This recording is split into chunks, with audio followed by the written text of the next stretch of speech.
Good evening, everybody, and welcome to the regular meeting of Fernie City Council held on, on July 8th, 2025. Kisukukit. We acknowledge that the city of Fernie is located within Kukinamakis, the unceded territory of Yakutat Nucleate First Nation. We recognize that we live and work within their vast lands. Akanahunik are from Yakutat Nucleate and are members of Tanaha-speaking peoples of British Columbia, Idaho, and Montana. I will call the meeting to order at 6:31 p.m. And just a note for council, we have a fairly weighty agenda this evening, and some items, and we can discuss it when we get into them, but we may want to table them for this meeting because we want to have the most fulsome discussion possible, particularly on item 6.3. With that, I'll ask for a mover and a seconder for the following recommendation that the agenda of the July 8th, 2025 regular council meeting be adopted. Moved by Councillor Nixon, seconded by Councillor Shoesmith. Is there any discussion? All those in favor? That is unanimous. Thank you. And item 4.1, a mover and a seconder for the following staff recommendation that the minutes of the June 24th, 2025 regular meeting be adopted. Moved by Councillor Nixon, seconded by Councillor Audie Kelly. Is there any discussion? I did want to point out one thing in those minutes. I think the public input period around the annual municipal report shows as before approval of the report, but in fact it was after approval of the report. So thank you. If we can make that. So I'll amend the recommendation that the minutes of the June 24th, 2025 regular meeting be adopted as amended. Moved by Councillor Nixon, seconded by Councillor Audie Kelly. Any further discussion? All those in favor? That is unanimous. Thank you. I'll now open the floor to public participation and invite the public in attendance or participating electronically who wish to comment on items listed on the meeting agenda in accordance with section 3.7.3 of the procedure bylaw to address council, except speakers must not address council regarding a matter for which a public hearing must be held or has been held pursuant to the Local Government Act prior to council's consideration of the matter or adoption of the bylaw. Speakers must not address council regarding a permit for which public notice must be given or has been given pursuant to the Local Government Act prior to council's consideration of issuance of the permit. A speaker may only address council for a maximum of 3 minutes, and speakers are asked to state their full name and a community of residence when they arrive at the podium or on the microphone. And we do have, for anyone wishing to speak, we do have a time clock here that will record your or let you know where you are in your 3 minutes. So please give that a glance. So I'll first turn to the gallery and see if anybody would like to speak. I think actually we have a couple of folks signed up. Yes, Your Worship. Your Worship, we have first up is Brad Cox. Welcome.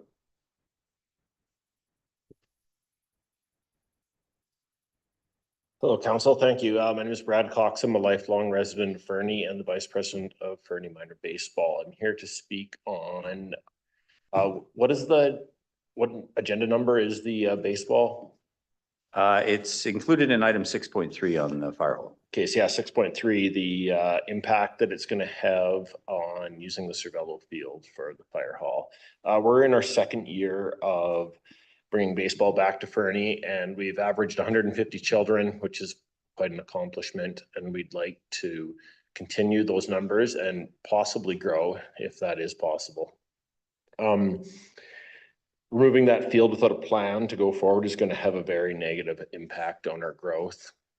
We are currently situated down in the James White Park. That's the airport park, correct? Mm-hmm. There's two fields down there. There's a minor league small field and then a full baseball field. It's very ideal for our situation because we can store all our equipment in one location. And we have one city-owned rental shed. Moving to the different locations such as Ridgemont, I believe is what I read is another possibility, is just going to double our cost, which is going to put a big impact on our growth as an organization. We have to rent more sheds. We have to double our equipment. And if there's more, if the ball diamonds spread out, then that just increases further and further. The Ridgemont field is okay for T-ball. It's kind of at about a 4%, 5% slope. So the balls will be running towards the third base side of the field, but that's not the issue. The little kids can play on it. I do have a problem with the field. When the balls hit the turf, it bounces in odd directions, right? Which as soon as the kid takes the ball in the face, he's going to not want to play that sport anymore. It is part of the game, but that field does need some work. I also heard that there was an option to expand the minor league ballpark into a major league style park. Just so council is aware, that's going to require a full rebuild. The backstop is not of adequate size. The dugouts are for children, not for adult playing players. And so it would be a full rebuild. I'm not sure if that is an economic way to go about it. Right. And then as a taxpayer and a lifelong resident, I fully understand the need of a fire hall, right?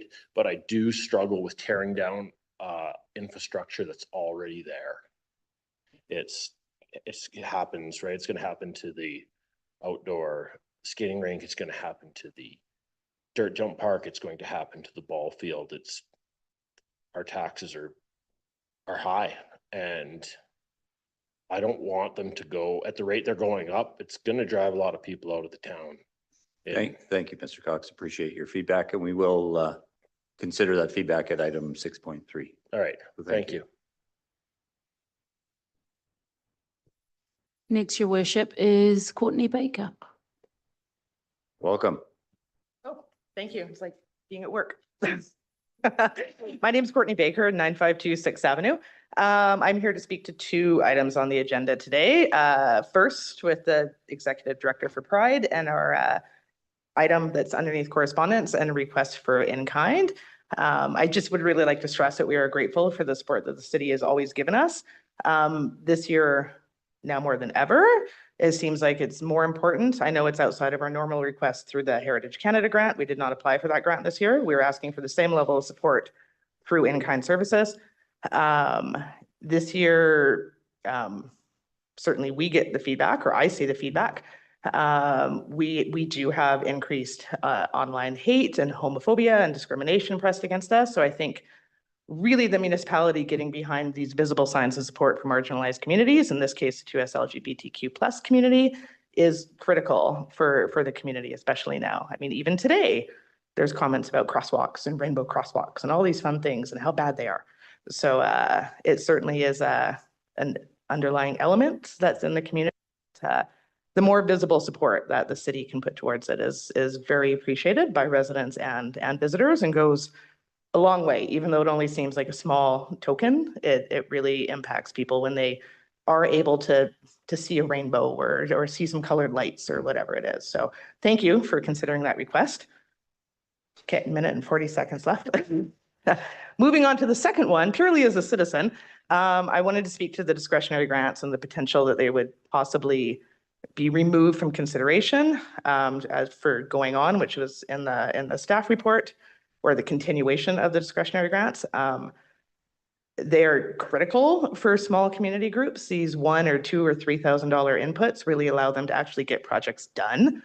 The groups that often apply do not have access to other larger sources of funding, such as the Senior Center does, or any of the other more established, larger, broader based community groups.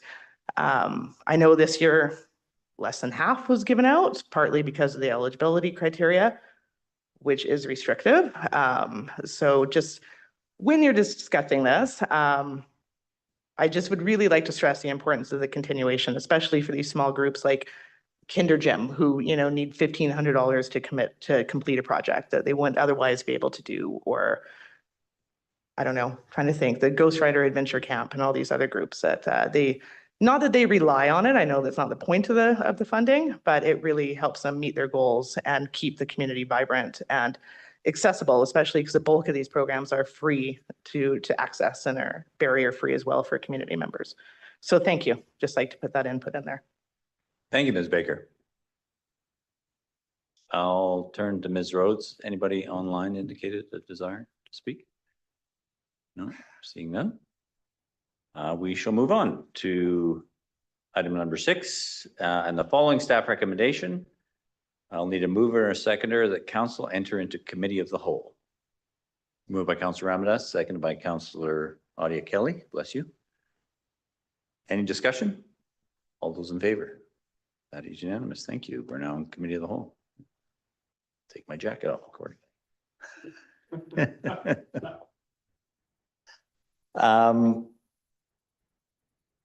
The first item, as it was just mentioned, discretionary grants fund review report from our Deputy Director of Finance. Oh, 6.2. Oh, sorry, have I missed one? Oh, I'm so sorry. I apologize, Wendy.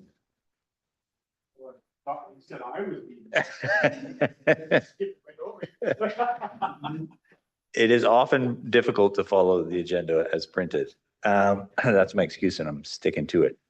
Item 6.1, Chamber-led economic development strategy and funding requests for 2026. Presentation from the Executive Director of the Fernie Chamber of Commerce. My apologies. No offense taken. Mayor and Council, thank you for having me here today. I'd like to start off by asking for a request for an additional 5 minutes just to make sure that I can get through all of the material. It's a pretty full package. Moved by Councillor McIsaac, seconded by Councillor Nixon. Any discussion? All those in favor?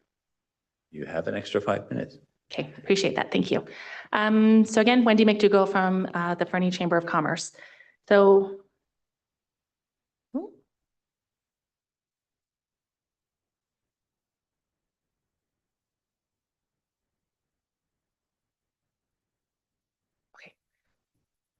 okay, thank you. So I'm here tonight to propose a fee-for-service agreement between the City of Fernie and the Chamber of Commerce, one that would support a Fernie-focused economic development role based at the Chamber beginning in 2026.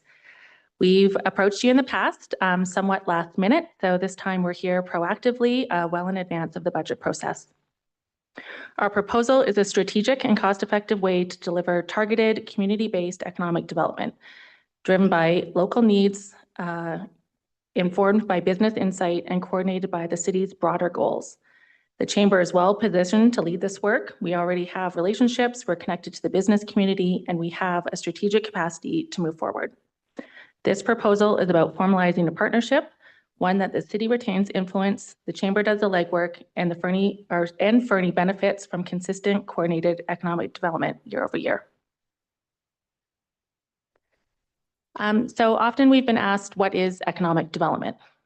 So it's more than just growth. It's about making intentional choices to improve Fernie's long-term well-being. That includes supporting local businesses, attracting investment, creating job opportunities, and planning for the future.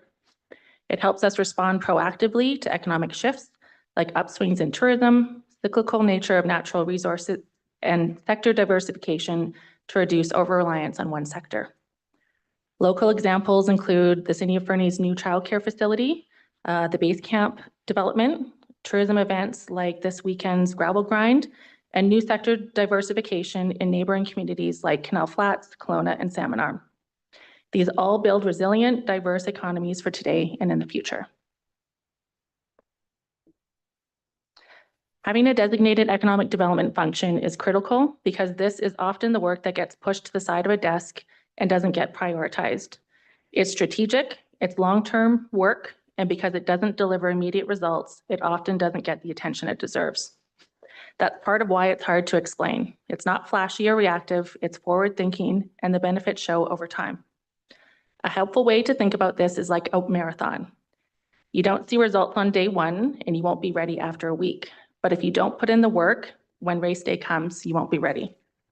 The same is true for our community. If we don't plan for economic sustainability, we'll feel it when we're facing challenges and we aren't prepared for it. The good news is that when we are already doing a lot of the work, but we can do it more effectively under a formalized model like other communities. So a quick step back, economic development is not a new idea to the city of Fernie. It's contemplated in the 2024 official community plan and recognized as a pillar of Fernie's long-term vision. The plan outlines several directions, including working with the Chamber of Commerce. It also includes a clear recommendation to explore the creation of an economic development officer or staff position, recognizing that the work required is dedicated capacity to move things forward in a meaningful way. The OCP also connects economic development to other core community priorities like transportation, housing, childcare, and historic downtown revitalization to retain and attract local businesses. Finally, the plan emphasizes the importance of regional collaboration, particularly in the Elk Valley. You did receive a presentation last October for the RDEK Regional Economic Development Service Bylaw, which aimed to establish a shared economic development position across the Elk Valley communities. We appreciate your support of the initiative. However, we do recognize that without full buy-in from the Elk Valley partners, it's unlikely to move forward. And discussions around this approach have been ongoing since 2023. At that same meeting, we introduced the concept of what we're discussing today, which is a Fernie-specific program. So on the other hand, economic development is at the forefront of the Chamber's strategic plan. It's not only one of our 5 core strategic priorities, but it is designated as an integrated priority, which means that it runs through all aspects of our work. It's also aligned with our mission, which is to sustainably strengthen the local economy and quality of life in Fernie. Much like the OCP, the Chamber's strategic direction also prioritizes housing and business supports as key drivers. The Chamber is well positioned and prepared to deliver this work with a focused, strategic, and community-based way. So we've looked at different economic development models and funding streams throughout the province. What is consistent is that the core funding is a mix of municipal and regional district funding, and it's enhanced with project-based funding. What we've seen is that without core funding and solely relying on grant funding, it lacks consistency and long-term focus. Most resort municipalities have established managed models in place: Revelstoke, Golden, Osoyoos, Rossland, Whistler, Sun Peaks, Tofino, and Invermere. A few provincial examples I wanted to pull from were Slocan Valley. So even though they have a really small population, they've had an economic development coordinator since 2018, and they've been recognized for their contributions. Cranbrook has a municipal staff member, and they've recently received an award for their Choose Cranbrook economic development website. And in Creston, they have a designated role, and what she was able to accomplish was 3 grants through the READY grant, which equaled $1.6 million. So what I'd like to do now is just walk you through one example of what a service agreement might look like. So that's the one in Columbia Valley. So that was established in 2017, and it is funded by the RDEK bylaw, and it services the Columbia Valley communities. It's guided by an advisory committee that meets quarterly, and it's delivered by the Columbia Valley Chamber, which is what we're proposing as well. They receive roughly $80,000 annually, and it's structured by a bylaw, strategic plan, annual work plan. And what they do is they present to council annually to approve the priorities of the work plan. Right now, they're working on sector development, which is film, alternative energy sources, workforce development, and supporting workforce housing. So you've all got this in your package. Their 3 strategic priorities are listed there, and then their work plan is underneath. And then they've highlighted some of their key successes over the last year. The next slide highlights what the Fernie Chamber is already working on to show the similarities and how this would work really well together, or using this example or this agreement. And this slide is to show what the possibilities are. So this is examples of work plan items from other communities that have undertaken economic development. With more funding and dedicated capacity, we can expand on these efforts, move more quickly, and complete projects more efficiently. So it's not about reinventing the wheel, but it's about building on the foundation that we already have. A lot of these initiatives are already being covered by the City of Fernie and the Chamber of Commerce, but a lot of them aren't. And so we need a designated role to do these. For example, physician recruitment, food security, transportation is on a lot of our lists, but there's not one core organization that's pursuing that. And sector development is very popular amongst our neighboring communities. As I mentioned, Canal Flats, Kelowna, and Salmon Arm are all getting into the innovation and technology sectors. We are a resource-based community, and it's not too early to start proactively exploring sector development. However, this kind of transition requires long-term focus, dedicated capacity, and strategic investment. So here's what a Fernie-centric economic development plan would look like. So I've used the 3 strategic priorities and added a 4th at the end, and then put our work items under each of those headings. Having to do a business walk and participate in the OCP this year will provide us valuable insight of what future work plan items could look like as well.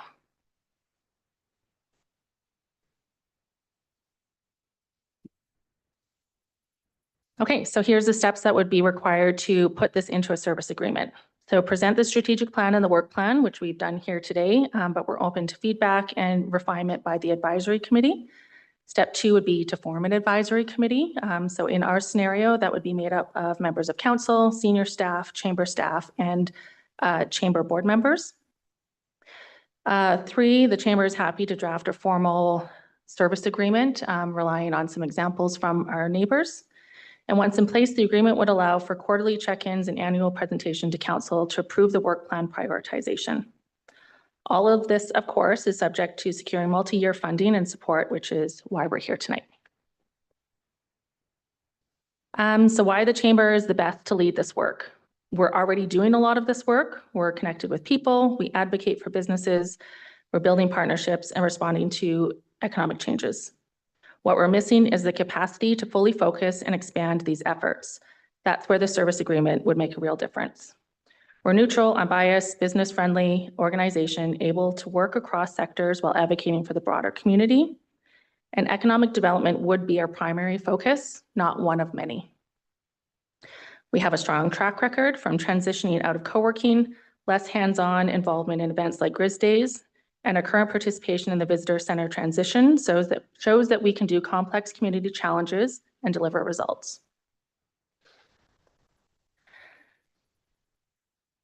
So what are the benefits? The return on investment on economic development is measurable and lasting. First and foremost, it increases the city's commercial tax base. More businesses and healthier businesses mean more revenue without putting additional pressure on residential taxes.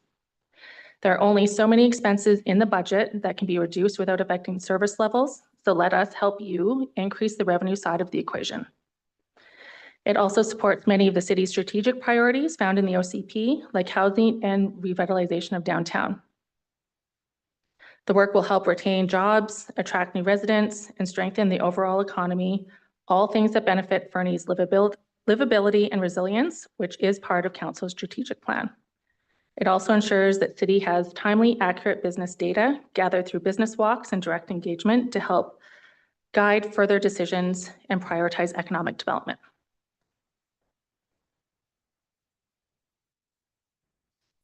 There's also important economic issues that are not currently being addressed. As I mentioned, the position recruitment, proactive business attraction, and sector development. A coordinated economic development function ensures that we don't miss out on these critical opportunities. Okay, so this slide highlights why economic development isn't just good for business, it's essential for Fernie's long-term financial health. Right now, BC businesses pay nearly 3 times more in taxes than residents.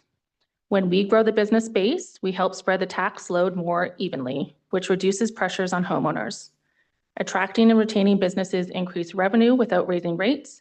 A strong commercial tax base means more funds for services, infrastructure, and livability, and more sustainability in years ahead. This is about smart planning, not just reaching reacting to changes, but setting Fernie up to thrive. Okay, so this slide's going to take a bit of explanation. So we've talked about balancing the tax base previously. So I went and found the provincially available data. Specifically, this is the municipal tax rate and tax burden. So this is available for all BC municipalities. I took the 14 resort municipalities as a sample size. You could look at anything. You can go down a rabbit hole. You can look at Sparwood and Elkford and get lost in it all day. But the goal was to see how we compare to other communities of similar tourism-based. So the first chart in green shows that the proportion of tax rate revenue that comes from resident properties in each RMI community. Fernie is near middle at 59%, while several communities place significantly more burden on resident taxpayers like Kimberley and Rossland, while others are more balanced like Tofino and Revelstoke. While Fernie's rate is higher than ideal, we are basically in the middle. The second chart, which is in black, shows the commercial tax rate. So Fernie's commercial tax rate represents about 8% of the assessed value. Notably, communities like Kimberley and Revelstoke charge much higher rates, while Osoyoos and Sun Peaks are considerably lower. We are not suggesting that we increase the commercial tax rate. However, commercial activity is noticeably low compared to our peers, which is the next slide.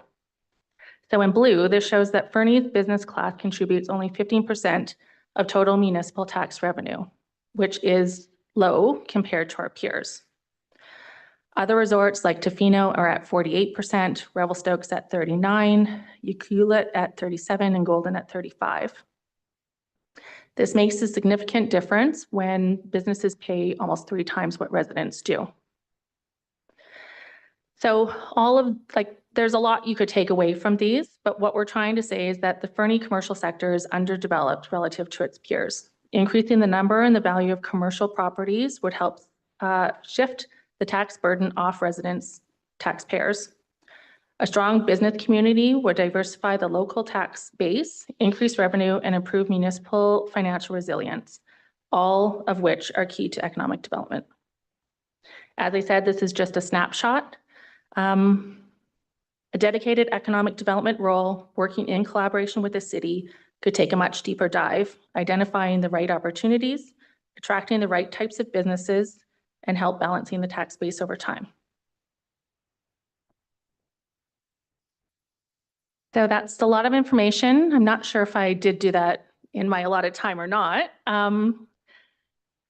But what I want to leave you with is that this isn't just another line item, expense item on the budget. It's an investment in Fernie's future, one that will pay for itself many times over through increased revenue, stronger local businesses, and more stable financial future for Fernie.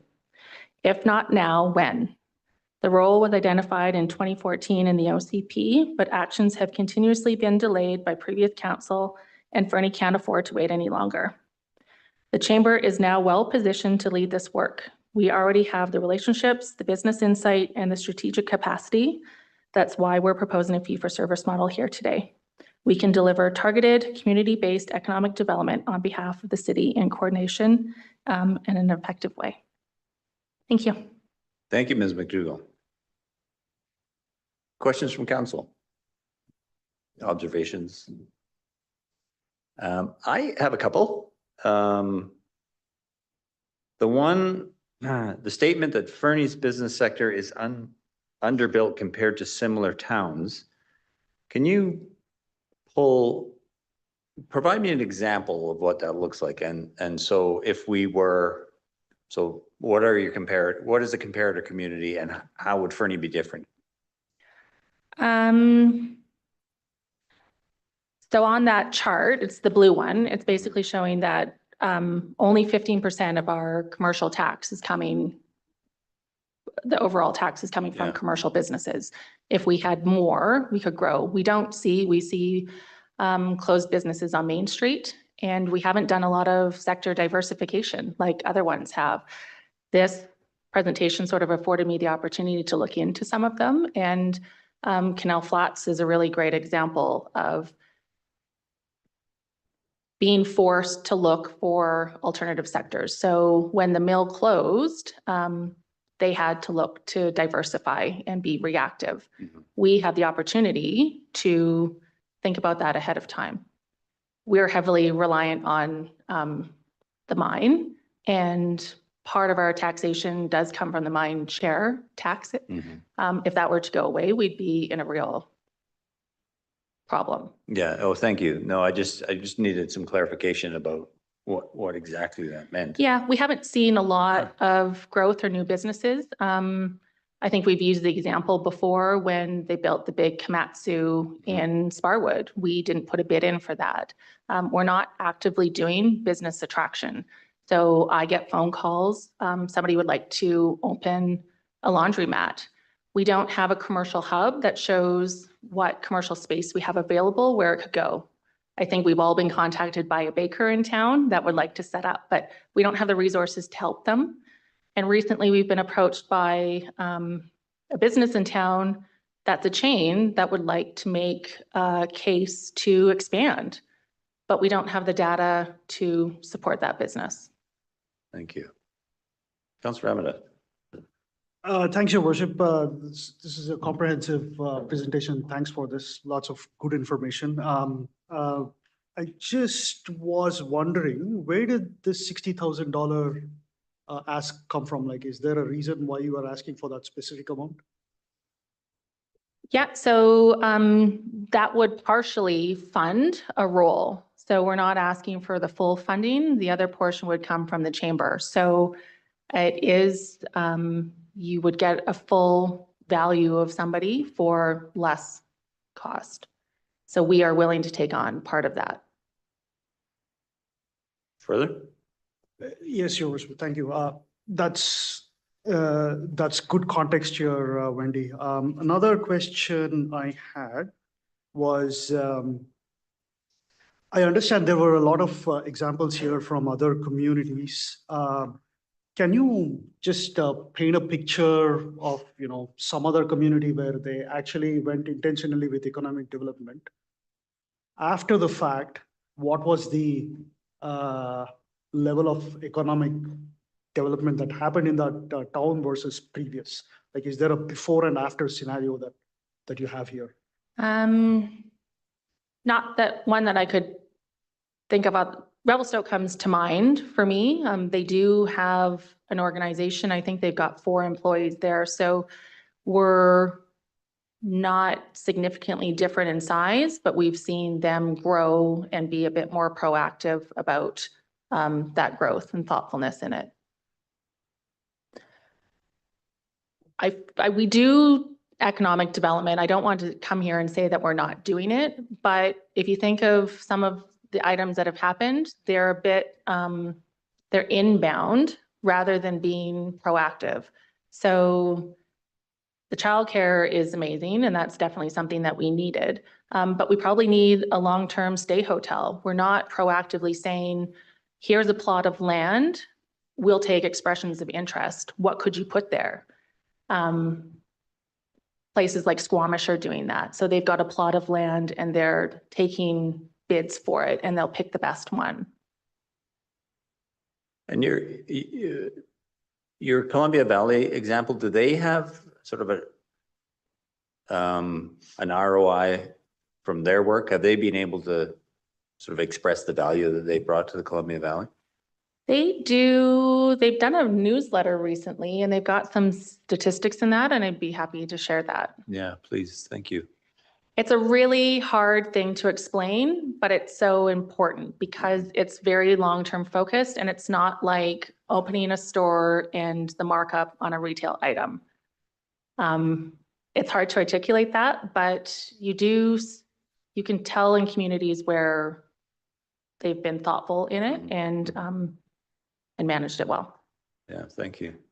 Other questions? Or Councillor Nixon? Thank you, Worship. I totally get it. I mean, the diversification would be fantastic for our community, but I'm just like, are we poised for that? Do we have, it's a chicken and egg thing. Do we have the services? Do we have the healthcare? Do we have the housing for the people? It's just like, so it just kind of makes me nervous at the same time, putting taxpayer dollars into a program and then, but not being ready for it as a community. And I don't know when do you say when? And it's like, exactly like you said in your presentation. So I'm just debating. And one of the questions I had was the Elk Valley Economic Initiative.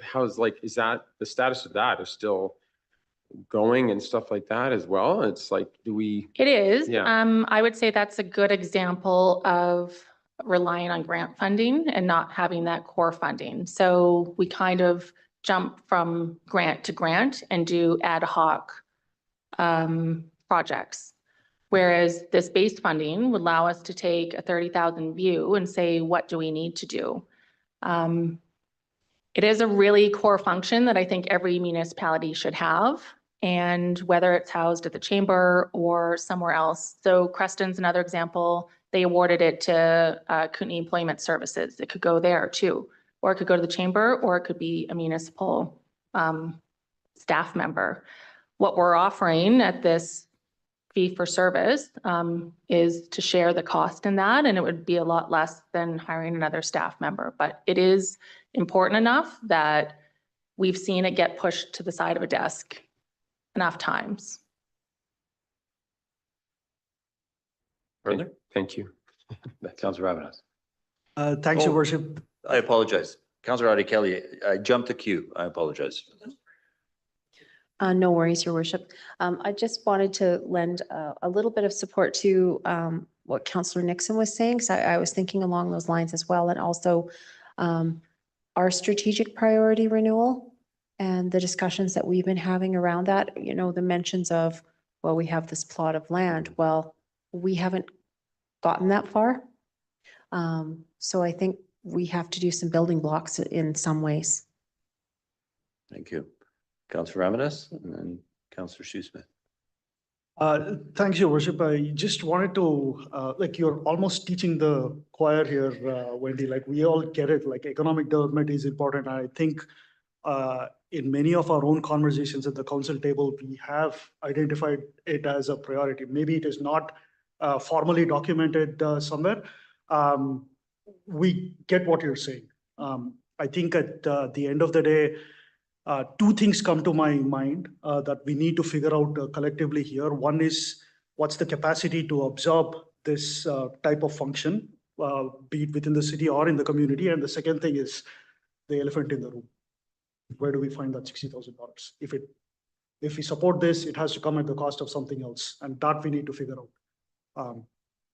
Just wanted to put it out there, Your Worship. Thank you. Councillor Shoesmith. Thanks, Mayor Milligan. The ask was for 3 years, correct? Yes. Yeah.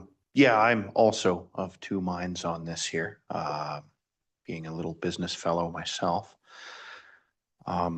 It is a chicken and egg thing, you know, what draws them here, what makes them grow here. And for me to be in support, because I mean, on the one hand, I can see a concrete, this is a bit more than over half a point increase in tax over that period of time, which is a concrete real thing.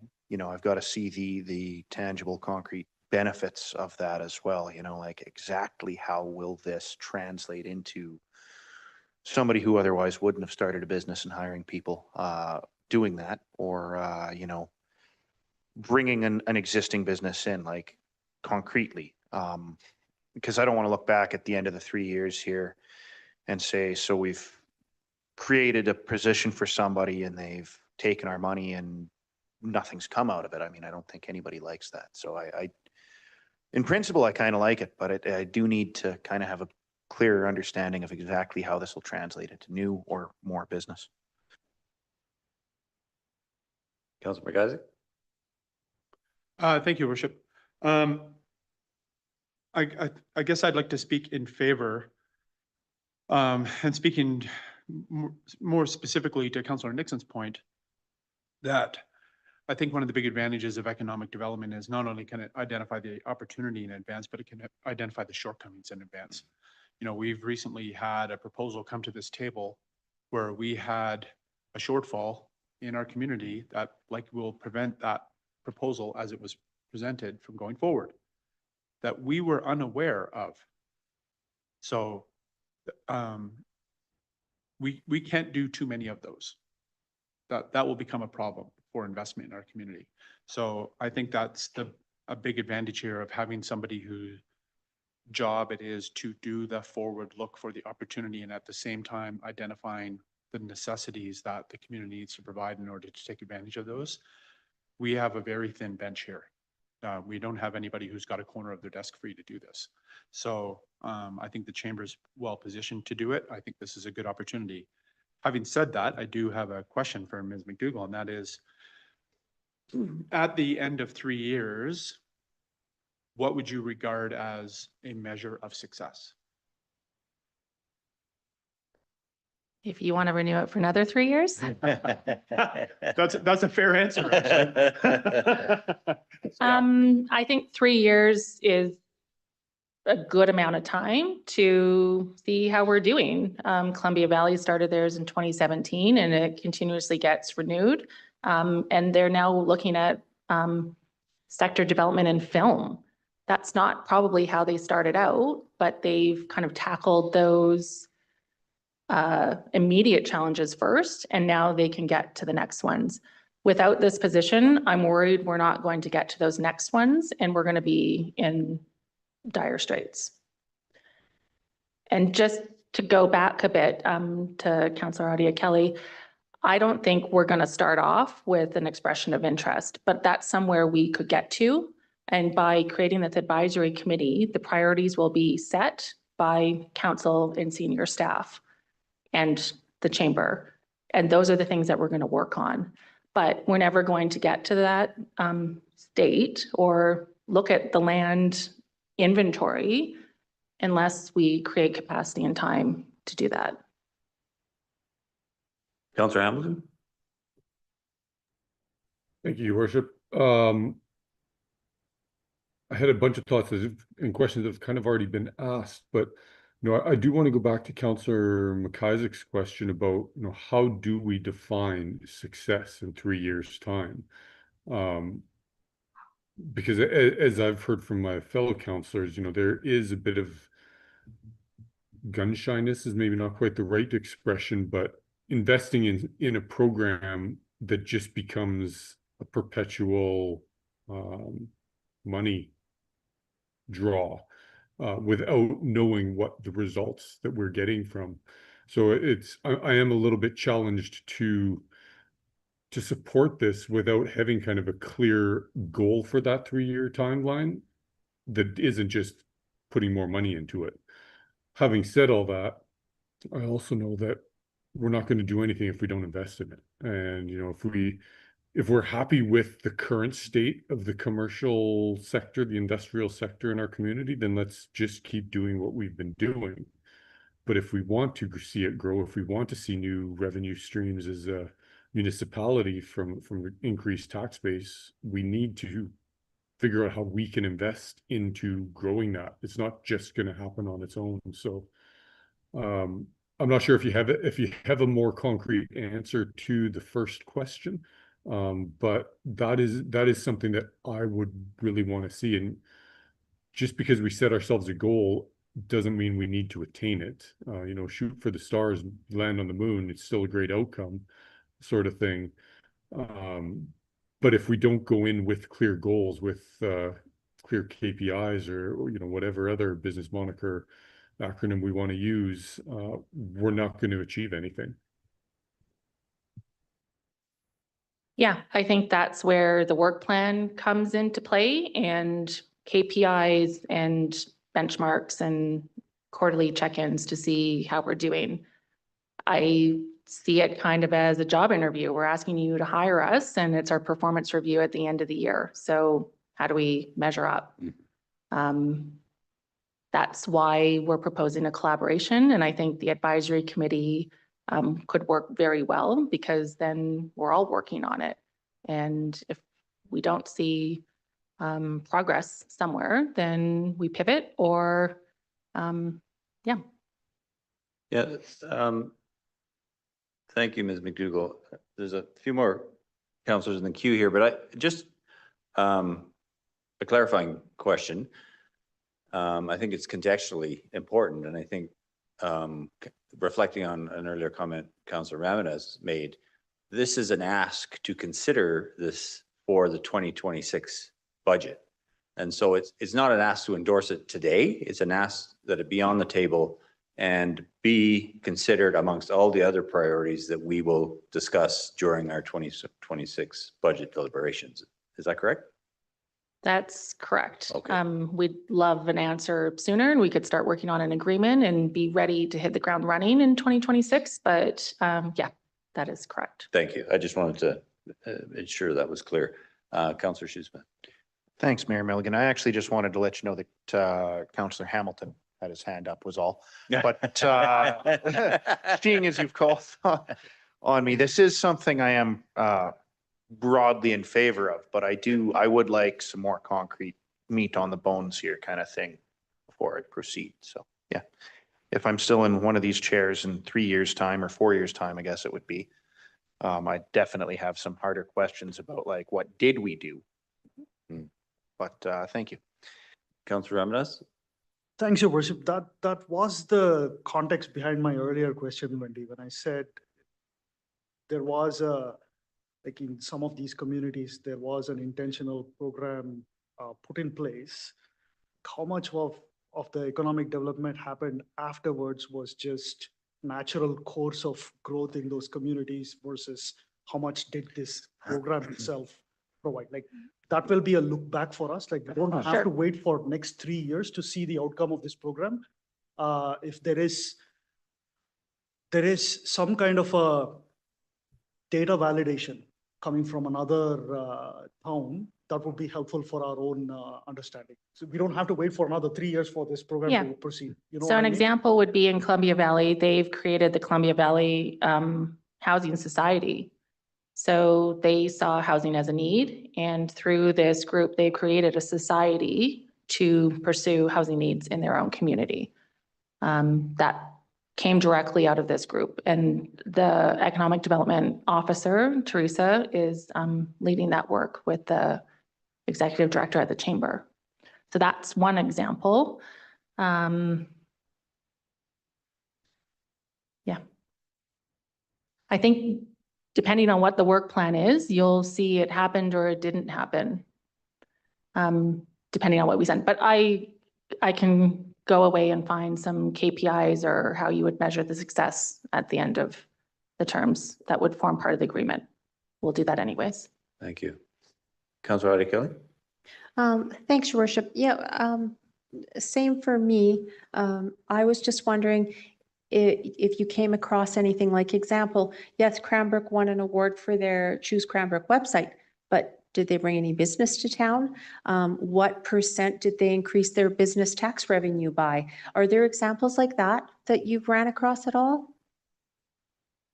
Because that to me would be like, not to denigrate what anyone else has done, but using the example of they formed a housing society. Do they have land? Have they gotten a build? You know, like those types of things. Like, I guess I'm kind of looking for, I think it was Councillor Shoesmith that said meat, but like tangible Case studies. tangible results. Like what did they actually get out of it? That's where I know that it is a bit hard to define. I just wondered if you had run across any actual, okay, we went from 15% to 20% with business tax revenue. On the spot, I can't think of that at the moment. I can see who's doing well and why, but I can't pinpoint when that exactly started as a result of economic development. When you look at the charts, I like to look at Revelstoke. I think they're doing quite well. They're balanced. But if you look at Kimberley, they don't have economic development. They have a really high taxation on their residential tax, and they're pretty low on the commercial tax. And they don't have funding, but they are going grant to grant to grant and trying to solve that. They're also reliant on natural resources and trying to diversify. So I think we're a bit ahead of the curve, and I don't want to be in that position. So that's why we're bringing it forward today. That's a very good point. Kimberley could be a very instructive example because the Sullivan mine was closing for years. They knew it was closing for years. And really didn't start to diversify until it was closed. And it's taken them some time, and maybe as evidenced by the charts you showed, that it's taken them some time to change gears, if you will. Yeah, Canal Flats is another great example of that. When the mill closed, they didn't have a plan. Then they brought in an economic development officer who created a strategic plan, and then they did business attraction. So now they've got this innovation and they've got all these tech guys in one building, and they waived the commercial tax for a certain number of years to attract businesses. So that costs the municipality something in the short term to attract businesses in the long term. So that might be another good example of how it increased taxation. Thank you. Councillor Hamilton, is your hand still up or is it up again? It's up again. Thank you. Go ahead. Thank you. Forgive me if I missed it in the report and the presentation, but all of these other communities that have ECDEV officers or economic development positions, whether it's, you know, the Columbia Valley as a region, how are all those positions being funded? Or is it through taxation? Or, and I know you don't want to be chasing grants because that's kind of the challenge that we've faced in the past, but I'm just curious what their, excuse me, what their model for funding the role is. Yeah, so I did cover that, but very briefly. Sometimes it's a municipal staff role or it's outsourced. Often it is an RD sort of area based. We did try that. We presented that last October. And as I mentioned, unless we get our Elk Valley partners on side with us, I don't see that going forward. That was presented or started in 2023 or before then. And I don't think it really meets the needs that Fernie needs. So we'd be sharing one person between Sparwood and Elkford, and our needs are different than theirs. So that's why we've proposed the sort of shared model between the chamber for a Fernie-centric position. Thank you. I'm curious, did the other chambers, like Elkford and Sparwood chambers, support the regional initiative here? Because I know there was a stumbling block at the municipal level. So I don't think it passed in Sparwood, but I think it did pass in Elkford, and it would have to be unanimous for it to go forward. But maybe the CAO has further information? No, that you're right. That would have to pass at the board table for the regional district. I was just curious whether the chambers were on side, even if they're municipal. Yeah, sorry, they were supportive of it. They're both relatively new in their roles and would welcome any type of support. Yeah, thank you. It is also a form of taxation if it is through the RD yeah. versus the municipality. Thank you. Other questions, comments from council? Have I missed anybody? Councillor McIsaac and then Councillor Ramirez.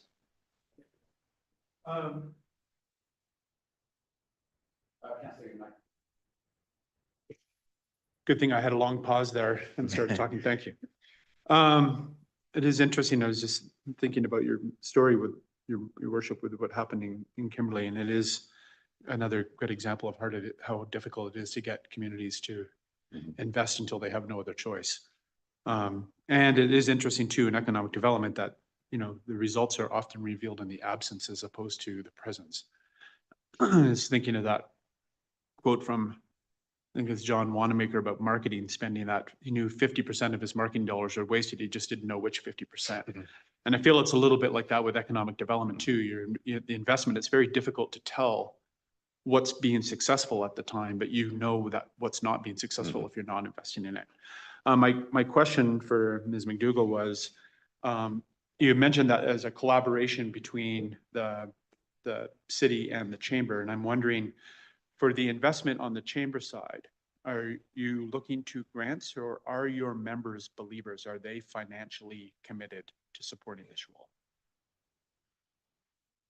I think it already fits within our strategic priorities, and we've seen more support of the business community behind the chamber recently for the direction that we're going. All of economic development would be to support them. We've got the Downtown Business Working Group, which is grant funded. And the workforce housing, which we hope to present in September. So I think it just lines up so well with what we're already doing. If we had more capacity and the funding to do it, then we could do more of this type of work and rely less on events and running visitor centers and that sort of thing. Right. Okay, thank you. Councillor Robbins? Thanks, Your Worship. I will stick my neck out and say that I'm willing to take a small bet on this. As we have discussed so far, we can go into a rabbit hole here. There are many optionalities. We can always debate around whether this will be successful or not. Of course, we need some hard data for sure. But I'm also kind of wary of signing a check for 3 years, $60,000 in perpetuity, like Hamilton mentioned there. So if there is some kind of a middle ground here where we commit to a smaller portion, and I understand this is not today's commitment, it is coming through the 2026 budget, but even as a as an initial payment for this one, I would be happy to support anything that is like a smaller bet where we see how the program progresses. And if we have, like, say, a year or two down the line, we have tremendous amount of success, we can start thinking about increasing our funding. Like that's the model and approach that I would be more comfortable supporting, rather than, just writing a blank check for a longer period of time. Yeah, fair enough. Councillor McKay. Thank you, Worship. I'm not sure about the blank check part, but since the ask is essentially for us to consider a 3-year commitment for this money in our 2026 budget, I wonder if it would be appropriate at this time to make a motion to have staff bring that forward as part of the budget and ask the chamber to present us with more of the data that some of the other councillors sitting around the table are looking for in advance of that discussion. So we could have a more fulsome discussion at that time. So this would not be committing us the money, but it would be committing that it would come to the table for the budget discussion. And that would give some time for the chamber to perhaps provide more hard data. So. Yeah, that's sort of where my head goes, and not unlike Councillor Ramadas's comment about given that we have more hard data potentially at that time, then we can do that winnowing of priorities and decide, how much money is going where, which is the whole entire budget process, of course. Mr. Bornowski, you were going to comment to that? If I can, the corporate officer and I have been checking in with each other just on process, and you may want to check with the corporate officer. You're in committee of the whole, so you can't actually advance city business like approving budget. And nor would I recommend that you approve a budget ask in June without understanding the pressures that you're facing or having set guidelines for your next year's budgetary pressures. But I do believe that between the corporate officer and I, we've started a potential resolution that you might want to discuss that's in line with what Councillor McIsaac is suggesting. Yeah, I think the ask, and I think where Councillor McIsaac was going was, as I said earlier, that this just come back to the budget discussion. And my head went exactly where yours did. It gives the chamber time to provide more hard data, more case studies, and then, it can receive due consideration at that time. But that would be business we would advance outside of committee. So, yeah. Anything else? Councillor Smith, you had your hand up. Oh, no. I checked the screen to make sure you weren't going to tell me Councillor Hamilton had his hand up. Well, if there's nothing else, thank you, Ms. McDougall. That was very instructive. I appreciate the presentation. Appreciate your time. Thank you. Thank you.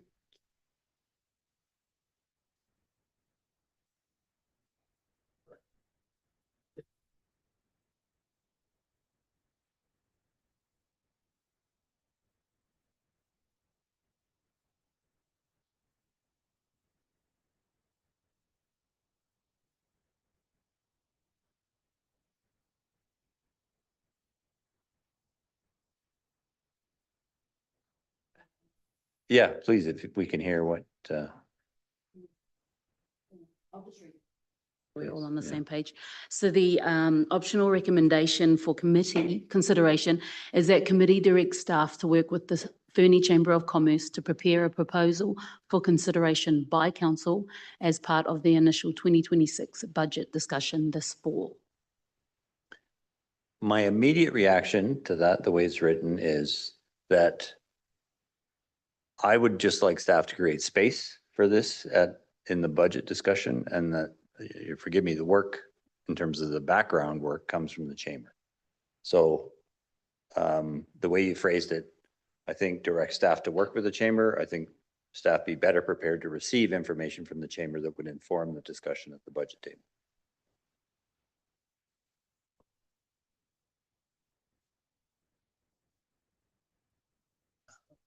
Absolutely.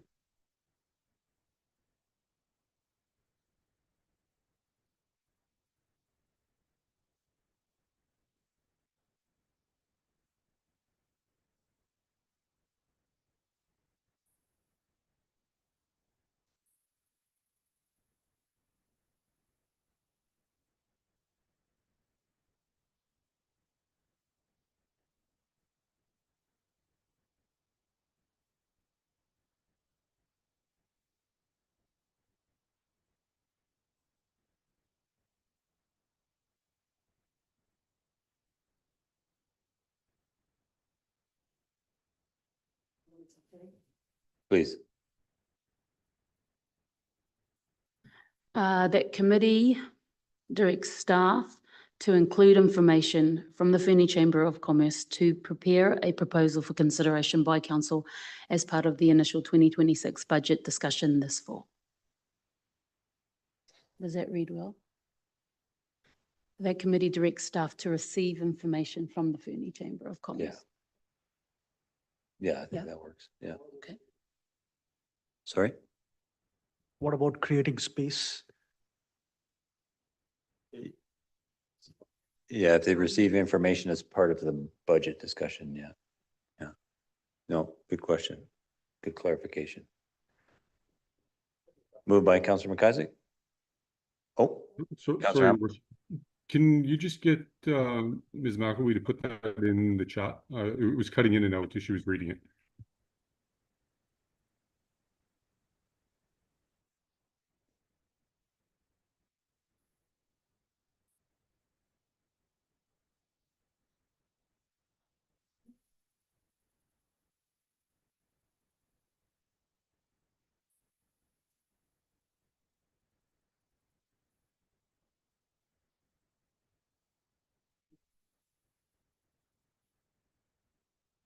Sorry, is it in the chat? No.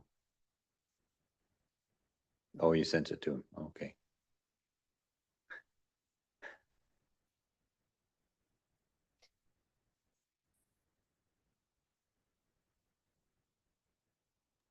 Thank you.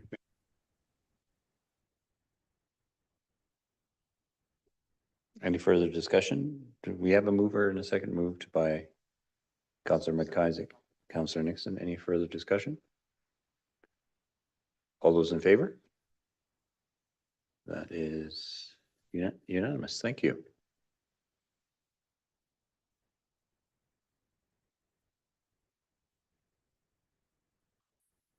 Thank you, everyone. Now we're at item 6.2. Discretionary grants fund review, a report from our Deputy Director of Finance. Welcome.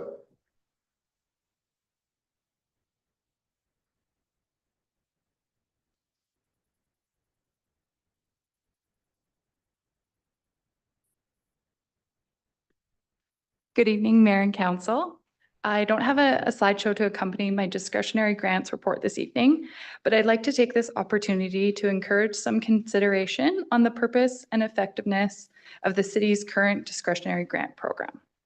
Tonight's discussion could focus on three main areas: the eligibility criteria for applicants, the size of the fund, which is currently budgeted at $14,400, and the future of the program, whether it should continue as is, be revised, or be discontinued. For those members of council who were not on the discretionary grants committee this past year, there was some thoughtful discussion during the annual grant meeting about the overall effectiveness and value of the program in its current form. At that time, the committee expressed interest in revisiting the policy, which is what brings us forward today.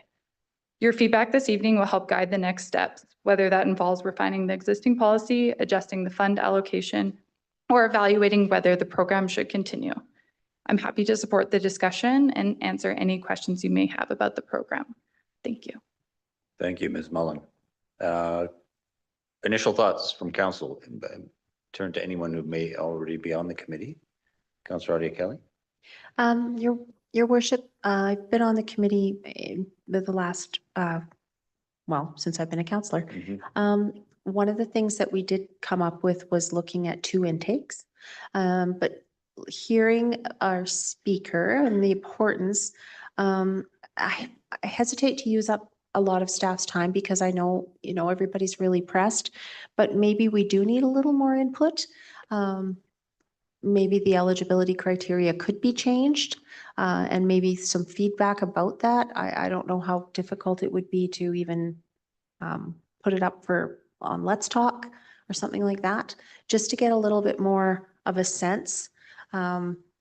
Because I think it's a little bit of a struggle right now with the current criteria and, the repeat applications, that kind of thing.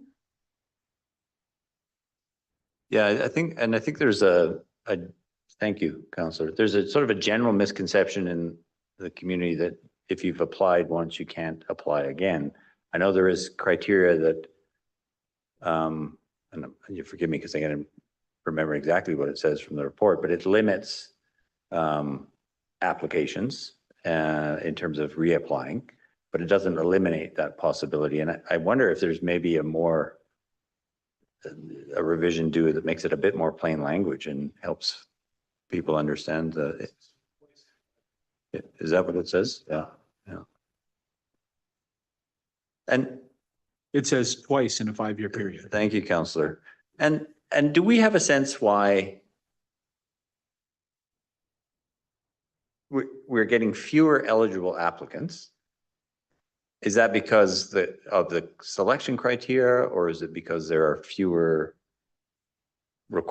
fewer groups coming forward? Do we have a sense of that? I think what we see for applicants that are ineligible is that they've received the funding in at least 2 of the 5 years. Okay. And we do get lots of applicants that are applying for things that are out of Fernie, like out of the municipality. So we see things that are more like regional in nature. So that in the policy is disqualifies them from receiving any funding. And from those who've been on the committee, is it clear, like to committee members, that applicants understand the process, or that potentially they don't understand the process?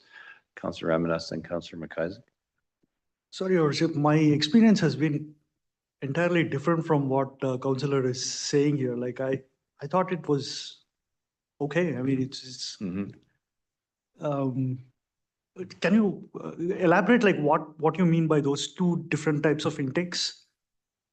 Well, Councillor Hamilton and Councillor McIsaac and I were originally on it this term, and we did find we had a couple sort of worthy things that didn't meet the criteria, so we couldn't give to them. Like, for example, I won't name names, but one wasn't an official society, for example. Then this past, actually, for yourself and Councillor Nixon and I, there was someone that we actually felt we would have given funds to, but we couldn't because they'd received in 2 of the last 5. So, we talked about, well, can we make an exception to policy? Like, what are those so that's kind of what led to some of the, I think, and maybe Councillor McIsaac or Councillor Hamilton or Nixon will have more to add, but just looking at the criteria and possibly putting out 2 intakes to broaden, give it more visibility even. All right.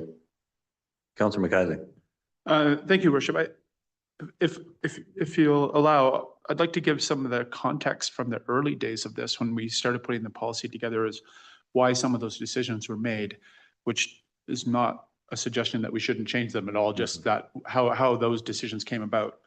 And the city of Fernie has been giving out grants to organizations for many years. It didn't start in 2019. 2019 is when some sort of official policy was created so that it was not ad hoc.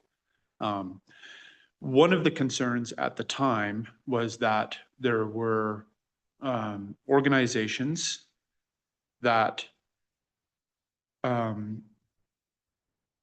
appeared to, they would never become sustainable of their own course. So they were always going to be coming and looking for grants in order to sustain what their venture was. And the concern about that was not so much that, it's that was also now potentially preventing new opportunities that could become sustainable from accessing grant monies to get started. And so this whole idea of limiting the number of access points over a period of time, it would mean that those organizations that were unsustainable and didn't have a path to sustainability, they would eventually move on to something else because that wasn't working. And that would allow for new opportunities, new organizations and new events and those types of things to come forward. So that was the thinking at the time. I do think that the current, is that the fridge doors left open? I do think that the nature of many of the opportunities that come to our table and ask that, they are fledgling, right? They're in that incubator period. And it's very often the case, I think, that a single year probably isn't enough opportunity for them to get the ball rolling. But we also want to draw a balance between some sustainable funding for them for a couple of years to get rolling, and also ensuring that there's money available for new opportunities coming down the road. So the 2 and 5 was the balance that was chosen. Is it the best one? I'm not sure. I certainly think that's worthy of a debate, but I just wanted to give some context for why it is the way it is today. So I do think while I'm at it, I'll speak briefly to, Councillor Audie Kelly's mention about the 2 intake. That was something to just add some context to that. The first time we noticed that, one of the discussions we had is we had a youth group at the table who were saying by the time the intake comes, they're already have had to make the commitments that they're doing for their investments. And so if we had done a second intake, like intakes every 6 months, there would be an intake opportunity for them in advance of some of the youth opportunities that they were doing that they would be able to apply to. So that was where the initial idea of potentially doing a second intake, especially if we were not going to be finding enough opportunities to give out the money, that was there. So I still think we should consider that. Thank you. Looks like he disappeared. I saw that Councillor Hamilton had his hand up there, and Councillor Nixon. Oh, thank you, Your Worship. Well, he disappeared. He did. He He's did. gone. Yeah, so I remember applying for, or sending a letter to the city in 2016 on behalf of Wham Bam asking for money. And we got the money for Wham Bam, we gave it out. And then later in the year, when they went to renovate the bathrooms and the community center, there was no money because they gave it to Wham Bam that year. So it was very ad hoc, as Councillor McIsaac has said. I think that there's a lot of work put into this by volunteers. They have to provide financials, they have to provide all sorts of stuff. And I think it leads to a lot of disappointment because we don't have a massive pool of funds. It's not like the Ready grants. I mean, the resident-directed Columbia Basin Trust grants, right?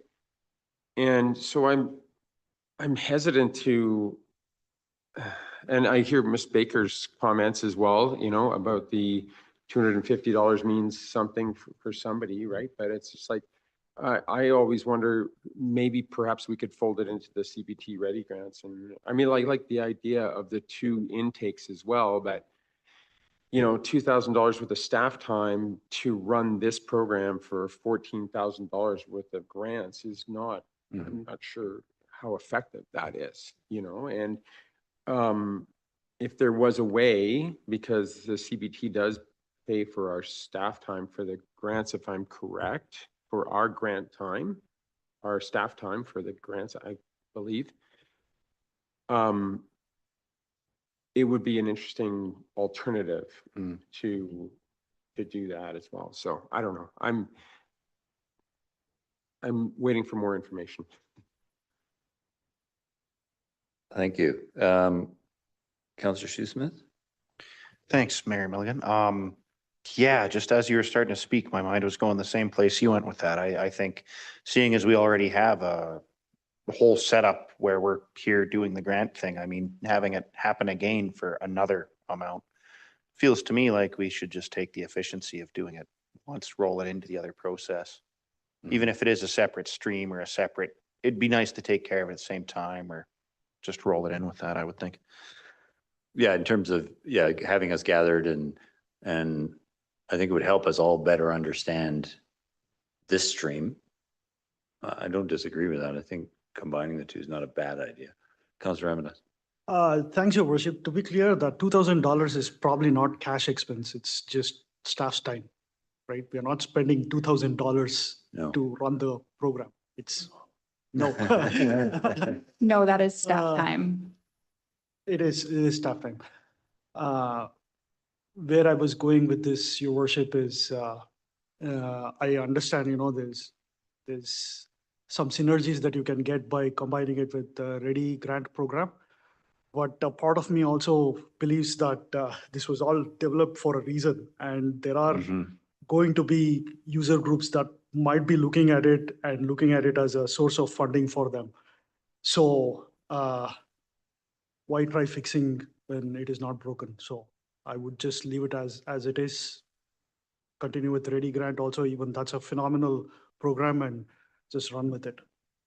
Thank you. Councillor McIsaac? Thank you, Your Worship. I agree with Councillor Ramirez. While I see some potential efficiencies in process in putting them together, they are two different beasts serving two different purposes with different criteria and so on. I feel that would create greater public confusion rather than helping. I feel I would be remiss if I didn't put my contrarian hat on for a minute and make the pitch that we consider expanding the program. And the reason why I think we should consider expanding it is where we provide the opportunity for local groups to take on opportunities and challenges, there is potentially savings for us if we're not having to do those things. And I'll point to the recent Canada Day, for example, where a bunch of local groups got together and did probably the best Canada Day we've had in years, with considerable less staff time and cost and so on our side of the equation. So there is value in enabling local groups, in enabling local societies and not-for-profits and volunteer organizations and so on.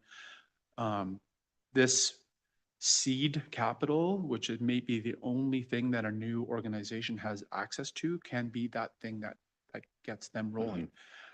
They have to meet a more stricter set of criteria to get to the Ready grant, for example, over us. And so they may need a year or two to form a society and those types of things. And this could be the thing that gets them there.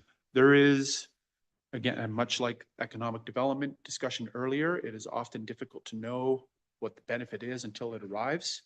And this is more about feathering the nest and making that opportunity, room for eggs and chicks to go. And I'm going to end that metaphor as quickly as I can.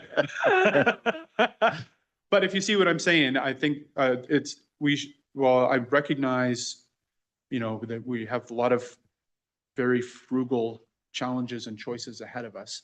But this, much like in the case of economic development, this may be one of those things where the payoff of the investment is much greater than the investment.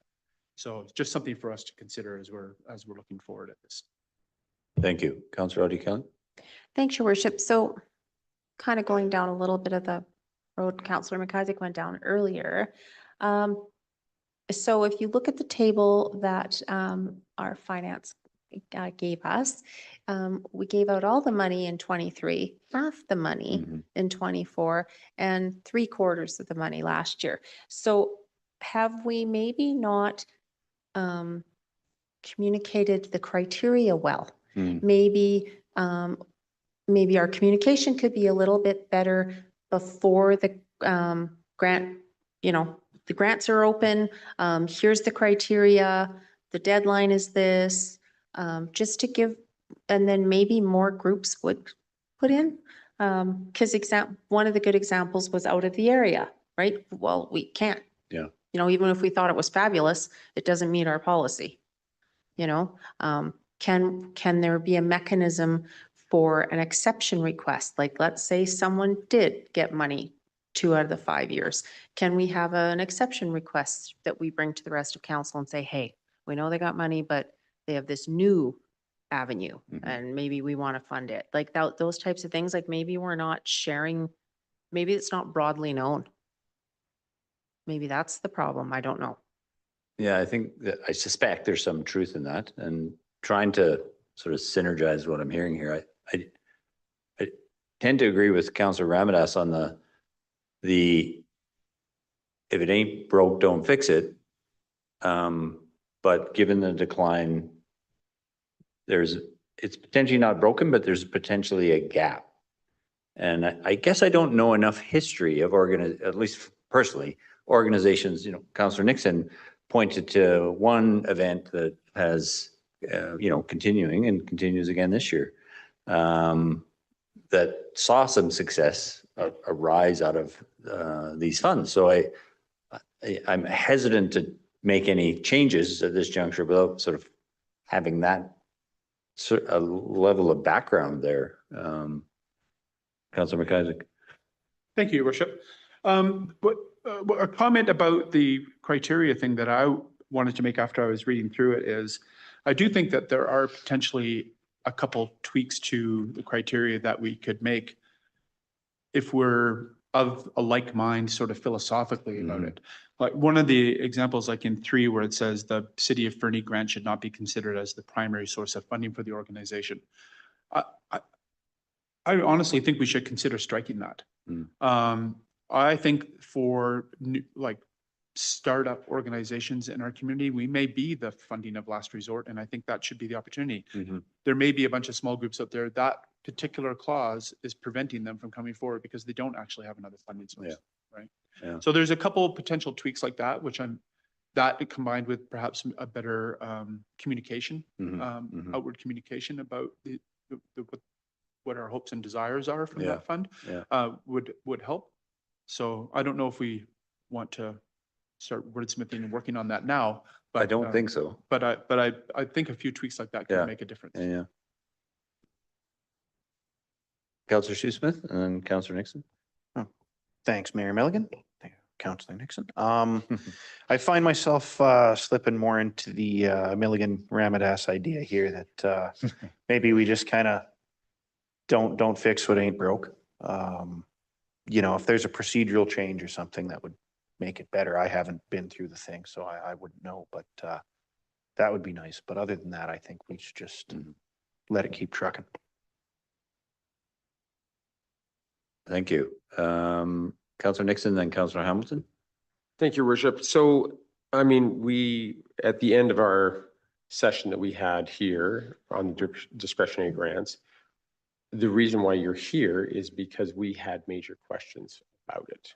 And it was the size of the fund is Councillor McIsaac makes a really good point. I think that's where I stumble, is the size of the fund is $14,000, which is, it's a fund of disappointment a lot of the times, because you see groups and you want to fund them as well. But the whole idea of if it's not broken, that's the reason why you're here, because we thought at that time it was broken.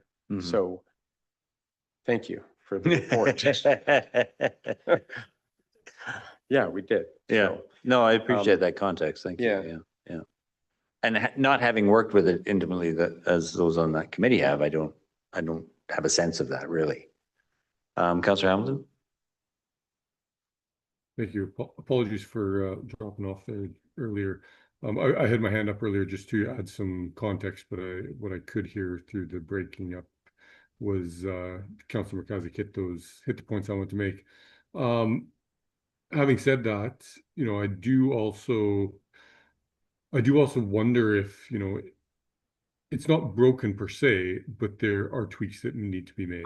You know, I have always struggled with the size of the pot. You know, I appreciate where the money's coming from and that any increase is going to result in a tax increase of some way, shape, or form. But at the end of the day, if we can increase that fund and it can alleviate burdens elsewhere, that would be great. That would be a great leveraging of funds. The other point that I've always have kind of quite scratched my head about is the idea of it not being the primary funding or the sole funding source. And, you know, if we look at all the different elements of the policy, you know, maybe this is the funding that an organization can then use to leverage. But if it's, you know, they don't have any other funding to begin with, so they're ineligible. But you know, that chicken and egg question that keeps coming up. So I'm certainly in support of keeping the discretionary grants, but having a look at it and seeing where we might be able to adjust it to better meet the needs of the community. Well, and that sort of raises a question for me that reflective of the previous discussion about, is this an item, to your point and a point Councillor Ramadas made earlier about, it's not necessarily a tax increase. If we increase this, but it is potentially a reduction in service elsewhere. Like, there is a balancing act that we have to undergo. And I wonder if this is maybe something accordingly that we bring back at budget time as a specific discussion item during budget that, you know, again, would allow us both to look at the number, but also to look at the process and see if it's how we advance it from that point. Isaac. Oh, further? Councillor Hamilton?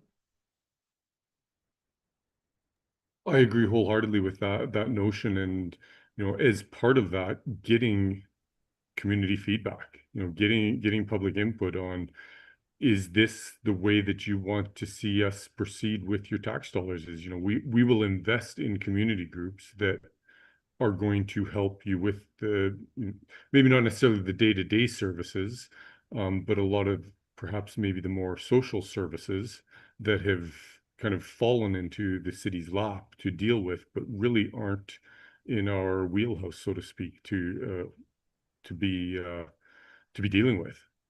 Mm-hmm. Councillor McIsaac? Thank you, Worship. I fully support bringing the discussion for the discretionary grant funding back during the budget process for us to consider the amount. But I think that we should, prior to that, have the discussion, make changes to the process so we understand why we're changing the amount, what we're trying to actually accomplish. I think doing those two things at the same time might be, like, I think that would muddy the budget process. Potentially. Yeah. I'd rather see us have a philosophical discussion about what we think we're actually accomplishing with this, and then what those rules should be in order to create that outcome. And then later on go, and now how much money do we have to give to that cause? Yeah. That's just my opinion. Yeah, I think the policy framework has to come first. Yeah, I 100% agree. Any tweaks we make to the policy framework. I'll maybe look to our CAO, and thankfully he put his hand up when I did. Might I just suggest then that the item be tabled for a future committee of the whole meeting? Because the intake is this fall. Yeah. So if you're going to change the policy, we need to do that in August for a fall intake. Maybe it comes back to either a special committee at one of the August meetings or the committee of the whole in August, depending, with this report attached, and council in the meantime can turn their minds to what they want to achieve. If that's sufficient. That works. Yeah. Do you need a motion to that effect? I would ask our corporate officer, does council need to table the matter. I hope I'm using the right words. She's the It's corporate actually officer. postpone. Yeah, postpone. Table would mean we're going to talk about it later on in this meeting, So motion to postpone, to postpone, correct. Councillor McIsaac, second by Councillor Adia Kelly. Any further discussion? All those in favor? Thank you. Good discussion. I would ask if we could, thank you, Ms. Mullen. She's fleeing the podium. Mr. Barnowski. If I may, very quickly, Councillor McIsaac made a very good point. Canada Day was fantastic, and the groups who organized it and led it were phenomenal. And that kind of community partnership is amazing. It did, however, come at the full cost and slightly more staff time than a normal Canada Day would normally. So I just don't want council to have the impression that there are capacity or financial savings.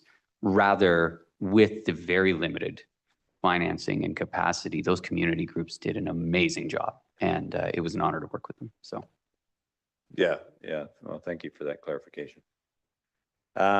Before we move on to the next item, I'd ask if council would endorse a 2-minute recess. Thank you. We will be right back. Thank you, Ms. Rhodes.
Whenever you're ready, Ms. Rose.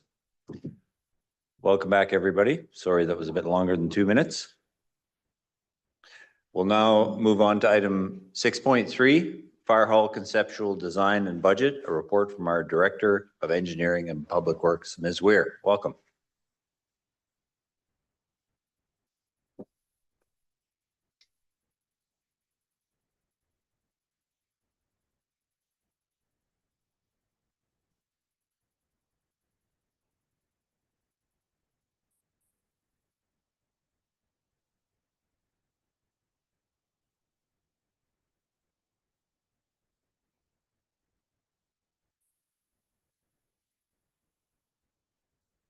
Good evening, Mayor and Council. I'm here tonight to present to you the city's fire hall conceptual design and project budget, following which Director Burdett will review the proposed fire hall funding strategy.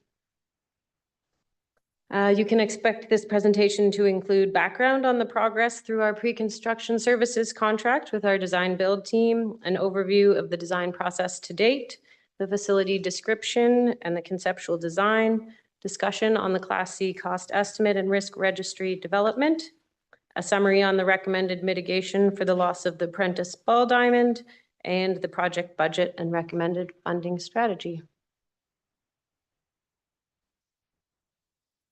So you'll remember back in March, at the March 11th, 2025 regular meeting, Council approved the award of our contract for our pre-construction services scope to Chandos to be our fire hall's design builder.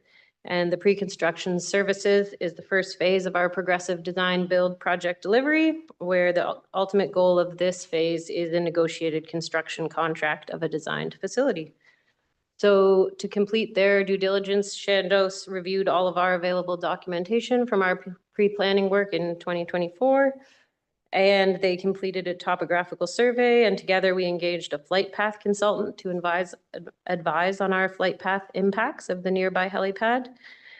And this report represents the completion of the second step in this scope, which is the presentation of the schematic design and Class C cost estimate. The next steps of the project are to progress the design to a point where we can develop a Class B cost estimate within 10% accuracy, and presentation of the detailed owner's statement of requirements with the facility's performance specs. And then the final phase is negotiating a lump sum to deliver the construction of the contract. And that will only be able to occur once the design is sufficiently developed. And of course, council endorses said contract. I wanted to provide a summary of the work we've done to date to give some context over how we've come to develop this design in front of you. In early April, our consultants hosted a workshop with a cross-section of the city's leadership team and the firefighting team to learn the context of the city's fire hall project needs, align the team's values, and identify project success and risk factors. And then during our reoccurring weekly meetings, we've continually reviewed the spatial programming with the lens of developing a needs-based facility that will support effective operations of our fire service, and worked with the project team to reduce the footprint, reviewing the layout, materials, and constructability to bring down the size and cost of the facility while ensuring it meets all the functional and performance requirements. And the current proposed design already represents a footprint that's been reduced more than by almost 30% from the designer's initial concepts. We've also hosted meetings to review the proposed conceptual design with the career firefighters, the community working group, the city's management teams, and incorporated any feedback received from them. And additionally, we've had meetings with our project advisors at Collier's Project Delivery to review the designs and get additional industry intel into other comparable successful fire hall projects. So the conceptual design, I would like to provide a summary of some of the guiding design principles, and then I'll pull up the drawings should council have any specific questions on the spaces. So we are proud to present a conceptual fire hall design that has the following highlights. The layout enables quick access from the living quarters and provides clear circulation paths to minimize response. It's focused on the safety and well-being of our firefighters, with separated dirty and clean zones to reduce the contaminant and carcinogen exposure that can be present in firefighting duties. And some of the features to this effect include high efficiency air filtration and isolation of the exhaust generating areas, a decontamination area, and gear washing rooms. It has rest areas with natural light and fitness amenities to support recovery from the demanding profession and provide the training facilities needed so our firefighters can be fit for duty. The spaces that are proposed are sized to be compact but adaptable as our call volumes and apparatus sizes and potentially staffing needs change to accommodate future growth in the city, including up to 4 dorms, adaptable office space, and sufficient storage to cover increasing emergency service demands. The facility includes a multi-purpose room that will be a community asset. It would be used for training at least once a week by the fire department, but also accessible and bookable by the community as an events and gathering space. It features large windows on 2 sides, elevated ceilings, digital connectivity, and a kitchenette, and would act as the city's EOC in the event of all types of emergencies. The apparatus bays designed to provide sufficient space for maneuvering, maintenance, and housing all of our fire apparatuses, including the drive-through bays that provide improved safety and ease of departure. It's a cost-effective design with durable building materials, fit for purpose finishings, and easy to clean surfaces. There are elements to add architectural interests that would integrate the building into the surrounding community, and so it can be a facility of community pride. The design incorporates sustainable and resilient designs such as high efficiency HVAC systems with heat recovery, on-demand control for air conditioning, low water use plumbing, high efficiency hot water heating, lighting with LED fixtures, among others. And the facility will be prepared for extreme weather events through its post-disaster classification requirements, including the structural redundancy to withstand increased environmental loads such as snow, wind, and seismic, and backup power to ensure safety and reliability of the services.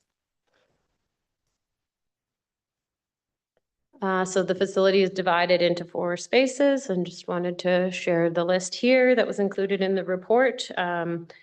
There's 2 floors of the administrative side, the apparatus bays, and then the rooms contained adjacent to the bays. And so the 2 floors of the administrative side represent approximately 46% of the square footage of the facility, a similar amount of space being assigned to the bays, which is 43% of the space, and then the rooms along the side of the facility accessed from the bays are 11% of the square footage. Here's an aerial view of the site. You can see the access to the site is in line with 15th Street, where the public parking and drive-through lane for the firefighters returning to site would be. The siting of the facility on the parcel was done with care with the goal of maintaining a large developable parcel to the left of the screen there, as discussed for potential future co-uses on the site in our 2024 planning work. One of the other main drivers of the siting for the facility is the adjacent helipad and the flight path, the edges of which are shown in yellow there. And so putting the parking and driving lane on the north side of the facility was necessary to limit the facility height in the flight path closest to the helipad. And our aeronautical consultant, as well as interior health, have been engaged in discussions and recommendations to ensure that helipad retains full functionality. And then just to orient yourselves, the multi-purpose room is shown at the front right of the facility, the firefighter kitchen and day room at the back on the same side, and the staff parking and training yard at the rear of the facility. Councillor Ramdas? Is it okay to ask questions now, Your Worship? Yeah. Okay. If you wouldn't mind going to the previous slide, Director. 46% administrative side, 54% the actual operational side. Is that norm in other fire halls? Mayor through to Councillor, our architects didn't indicate comparable percentage breakdown. I think that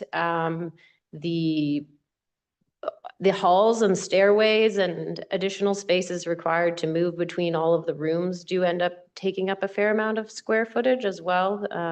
You'll note there's 2 stairwells, one of them being the training tower, which is a square staircase. So I would say that we're calling it the administrative side, but it contains many components that are required for fire operations. So not sure that it's accurate to say that all of the operations are contained in the other 46%.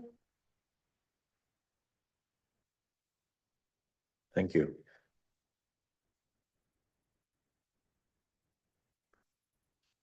So here's the view of the facility from Fifth Ave with the bays on the right and the multi-purpose room and administrative spaces being on the left, and the training tower sticking up from behind at the rear of the facility. This is the facility from the public parking area or the hospital ball diamond direction, and the windows are shown into the administrative facilities, the offices, kitchen, dorms, etc. This is the south elevation from the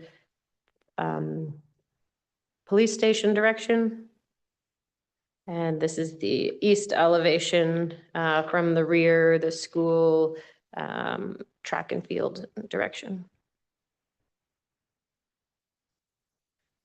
So here's the first floor facility layout as proposed, and I've already highlighted many of the features, but would welcome the opportunity for any questions about these spaces, or just to orient yourselves in the top right. Let's see if you can see my cursor.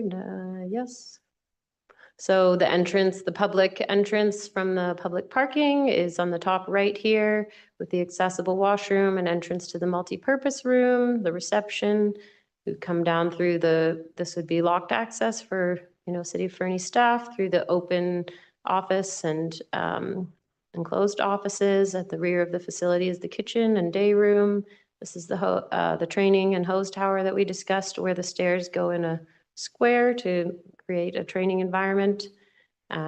This is where the firefighters would move from the administrative side through their gear room, where they would store and don their firefighting gear and head into the bays. Here's the bays, and on the far left is the rooms we talked about: storage, the workshop, SCBA, gear cleaning. You can see at the bottom left, firefighters returning from scene can go into the bay and into the gear cleaning and decon, shower, and then move over towards the clean side once they've put away their gear. The upper floor, highlighted only in blue there, aside from the stairs, is significantly smaller than the lower floor.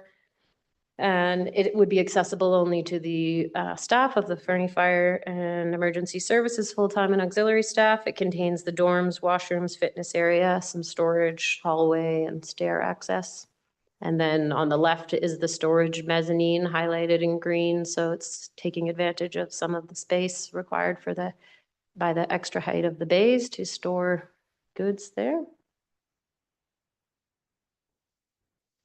So the Class D estimated cost to construct the fire hall as designed is $13,585,000, which does equate to $859 a square foot.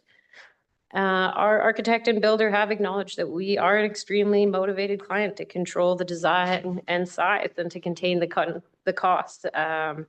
And we have focused with them on many ways to contain cost and size over the last 3 months. Through reducing the proposed bay width and lengths, the proposed number and sizes of dorms, offices, locker room, meeting room. We went and we measured every room that we have in our existing facilities, our office spaces, our comparable multi-purpose spaces, our washrooms, everything to ensure that we weren't suggesting that they shrink it to standards that wouldn't be fit for use. The primary value engineering and cost reduction strategies that we've implemented to date include investigating savings from stacking the building into a more basic square shape. So having to move additional rooms onto the upstairs floor and sort of eliminating some of those architectural interest features. And we went through that exercise, and the outcome was that there was not significant cost savings.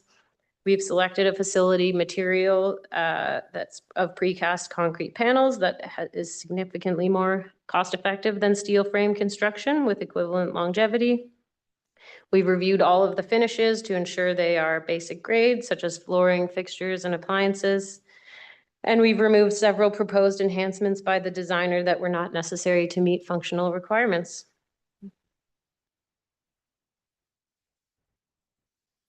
So the above cost estimate was prepared by Chandos and was created based on significant input from trade and supplier market, totaling 8.8 million of that budget. And then of that amount, a significant amount of it came from local suppliers, Kimberly, Fernie, and the remainder of the budgets were developed out of Calgary and Kelowna trades.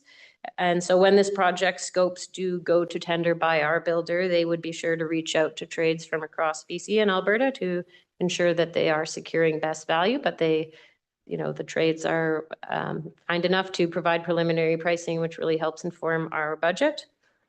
Another portion of the estimate, 24% of it, is based on Chandos's own pricing that, you know, they can essentially guarantee with their labor procurement contracting requirements. And those include items such as the phase 2 design fees, site supervision, project management, safety, documentation, out-of-town living allowances, bonding, insurance, profit, all of those items.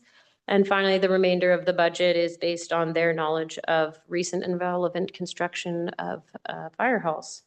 And so what this means is that this estimate is based on a significantly higher level of accuracy than comparing other price per square foot halls that might have extremely varied components within their facility to meet their organizational needs. Sorry, Ms. Weir.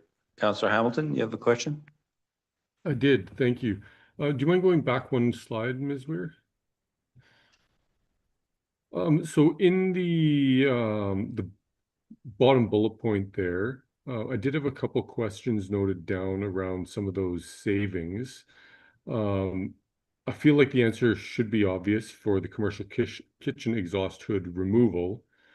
We're still going to have a kitchen exhaust hood, just not commercial grade. Is that a correct interpretation of that? Yes, Mayor, through to council, that's the correct interpretation. And the fire department is the one who evaluates the requirements of commercial kitchens and it can provide exemptions based on uses. And the basis for that is that there's no deep fryer, is my understanding, is a large factor in whether.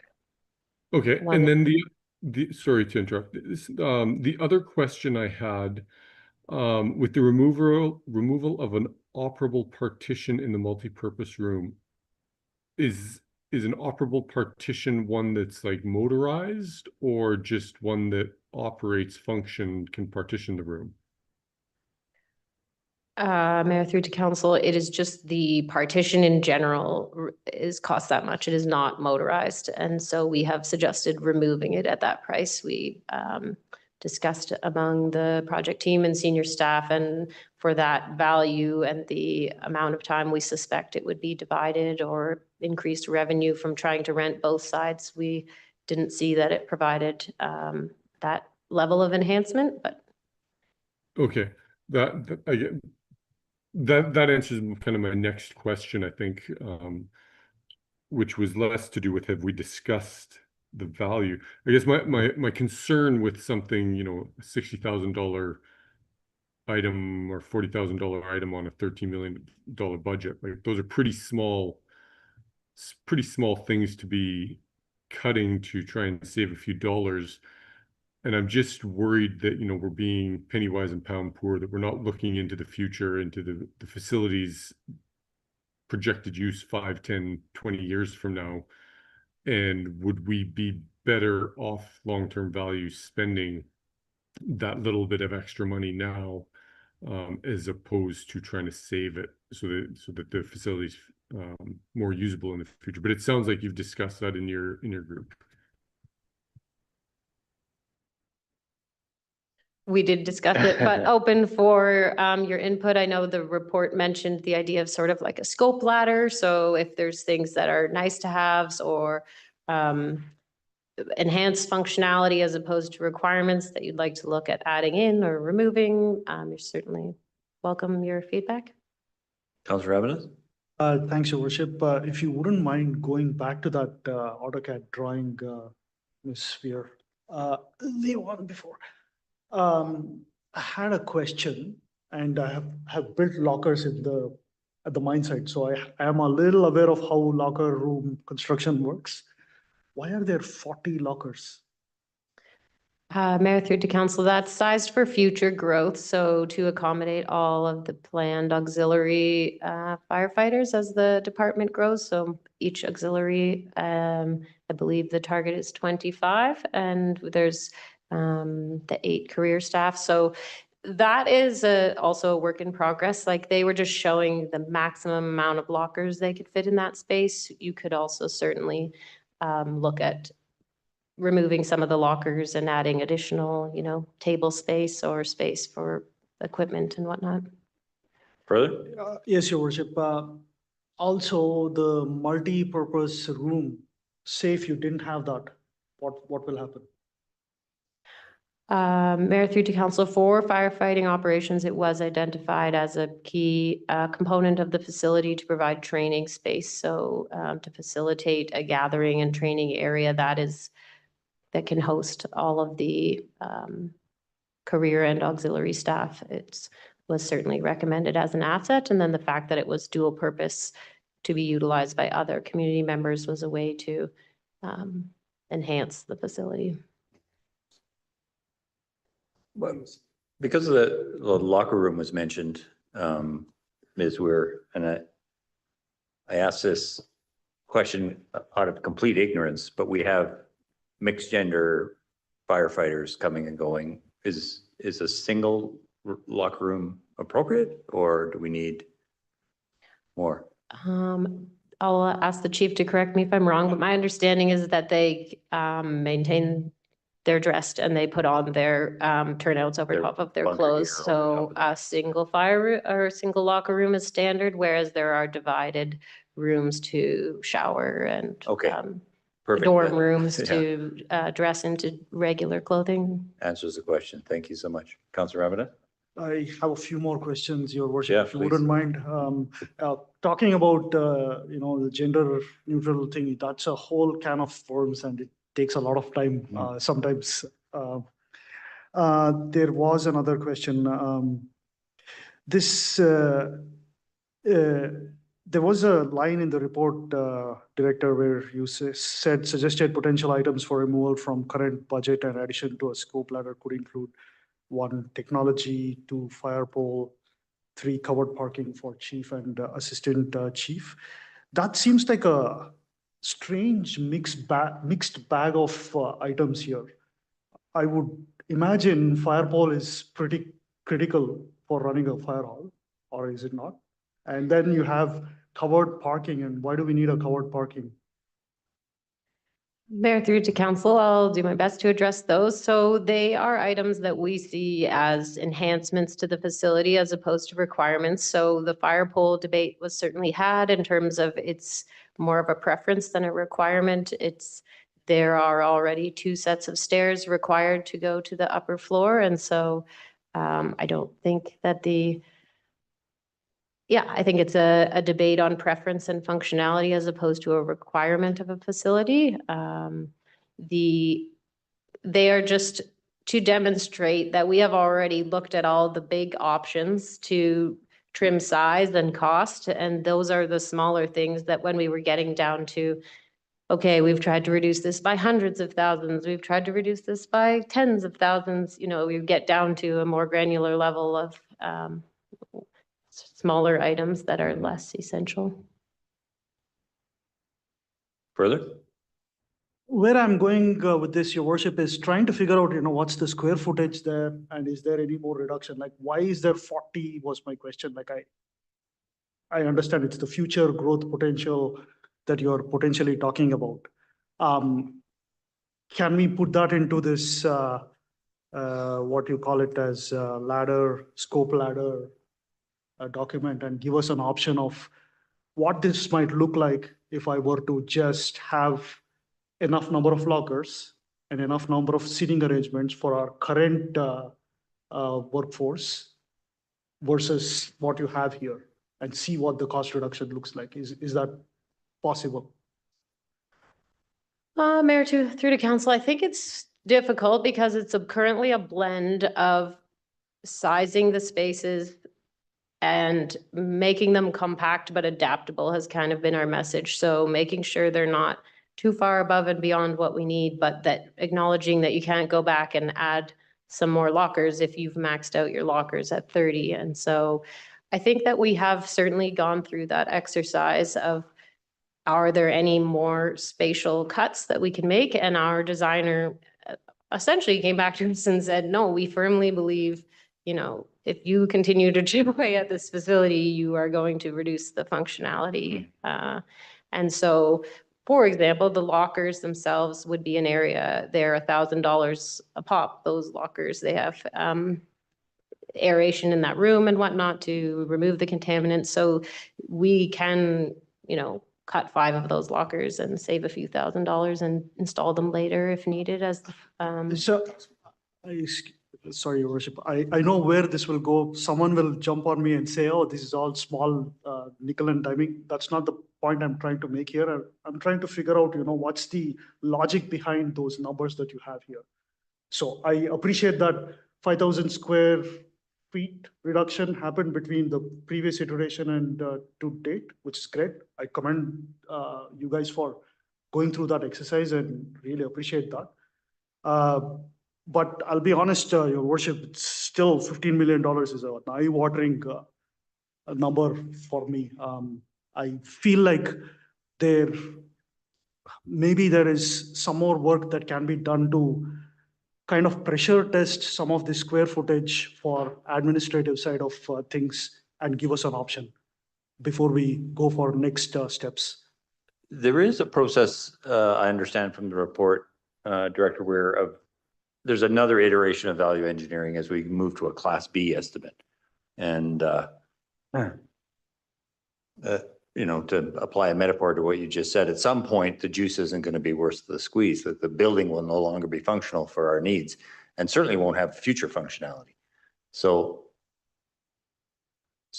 at some point, presumably we'll get a report on how moving toward the Class B estimate, that value engineering process has taken us there, I guess. Is that fair? Yes, as we move towards a Class B, what you'll see is ideally not major changes in the size and shape of the facility that impact the budget to greater than a 15%. What you're going to see is more detail on how the facility's plumbed and where the HVAC goes and how the electrical design will be developed and some more details on the structural. And then we'll be looking at those systems and are there savings within those systems based on the increasing level of detail and, you know, the cladding or different things that go on the outside of the building. But ideally, you're not looking to make significant structural changes that change your project budget. You're trying to refine the level of detail and continue looking for value engineering based on the new level of detail that's available. Thank you. Councillor Audie Kelly. Thanks, Your Worship. A few things, if you don't mind, it's a little Yeah. bit of a mixed bag. I saw the comment about the technology similar to what we have here. Would there be thought given to actually just moving council there and taking this technology with so that the technology then would exist or possibly benefit training? I don't know. And then I wanted to ask, I remember something sort of critical about a couple things Creston did that they really wish they hadn't have done. And Chief might be the better person for, it had to do with the decon and where they put certain things, HVAC over the dorms. But I remember something critical about the decon. Mayor, through to council. Yeah, so a big part of it was, the big one for Creston was storage. And they thought that many people had told them that they needed lots of storage. They didn't have enough storage, but there was a makeup unit that was put inside the bays, which they should have put outside. And I think that's maybe what you're referring to. That was really noisy. And so while they were in the bays, they basically have to wear earmuffs all the time because it's so loud. That was one of the things. Yeah, and there was the position of one of the HVAC units, I think, over the dorm Over the rooms, as I dorms. recall. Yeah, as well. Further? I just felt like the decontamination was too small, or there was something, or maybe the cleaning room or something was, yeah. Yeah, I don't remember exactly what that was. They've found some more stuff since, that obviously you always do after a year or two. If I may, just to talk to Councilor Ramadas, you know, you're talking about the locker room and, you know, originally that where you see the lockers at the top end of the picture, that was going to be a radio room / map room. And that could still be the case, but it gives us the option to use that.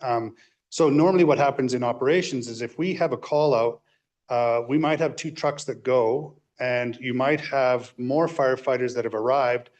They're in the bunker gear. They either have to be in the bays or they have to be in that room with their bunker gear on. So they're able to communicate and or maybe look at maps, see where hydrants are, and that all can happen in that little room. So we've actually taken some of that away to put the lockers in. But in the meantime, until future growth, until we need lockers, we can utilize. Also, we only took 2 offices, like we had more offices when we started, and we've moved it down to 2 offices when, you know, in the future, there might be like a fire prevention office during the day or whatever. So there was definitely a lot of cuts made. Councilor, are you finished, Councilor Kelly? I was just going to say that I think this facility is considerably smaller than Creston's, is it not, Chief? Like 3,000 square feet or something? I believe that the fire part is a little bit smaller, but we have an extra bay too, right? Right. Right. Which, and then just one more Yeah. quibble, your worship. Like, just to point out some of the administrative things that are called administrative, and maybe that's just the way it is in building plans. But like, to me, an IT room and a closet and a hallway is not really administrative. It's like functionality of the building. Correct. And the So- mechanical room and so on, yeah. Yeah. Yeah, so like actual admin spaces, if we just looked at, if people were really curious about that, if we just looked at offices and things like that, that would literally be used for administration, it wouldn't be 43% of the building. Correct. Councilor Nixon? Thank you, Worship. Many thoughts. This is such a big deal for Fernie, and I mean, it's the biggest thing that's ever sat on our desk, that's for sure. Other than, and I think the City Works building was the previous one. And I think that it's like, we have to think about generational thinking here, because this is going to be around for the next 50 or 60 years at least. And yeah, I probably won't be here that long for sure. But I guess my question is, are we reducing safety? I mean, I see a lot of stuff in here that says reduce proposed bay widths and lengths. I mean, are the doors going to open and hit each other when they're inside? Is it like, you know, and I understand the concerns about, you know, the cost. I really do. I get it. But, you know, making the kitchen smaller and the day room and all this kind of stuff, it's really, it just kind of makes me nervous that we're not thinking for growth. And I look at the locker room and 40, and I was like, oh, that's really good. That's, you know, that's 24 auxiliary firefighters and 9, you know, others. So, I mean, then we have space to grow. The 4 bays I'm super happy with. The decon shower, it's 1. If you have 2 crews that are coming back at the same time, is that enough? 1 shower, so they got all stand and in line waiting, you know? So, I mean, it's a little, I'm a little bit concerned about those reductions and our larger picture. I also have some questions about, you know, how close were we to having a LEED certified building as well? I mean, taking out the hydronic heating and stuff like that, and life cycle costs and stuff like that. It's really, you know, then we're going to have to plow all in front of the fire hall. And I mean, we could have, you think about the IGS block and it's all hydronic and there's no snow removal whatsoever. So I don't know. There's a few questions, but I'm just going to start with the safety one and then the decon showers. How's that? I think for the safety aspect, and we have reviewed it in detail, like the reduction in widths of the bays and things like that are architects have been very responsive and we've said, how do we cut square footage? Can we reduce the spacing between the bays? And they've done those checks. They've said, yes, the doors still fit. Yes, there's still, you'll see there's wider passageways on the two edges of the bays. So those wider hallways are, nice to have, improve flow, provide better service. They had those wider hallways between every bay kind of thing. And they agreed that might be nice, but it is a way to reduce the size of the facility to look at having,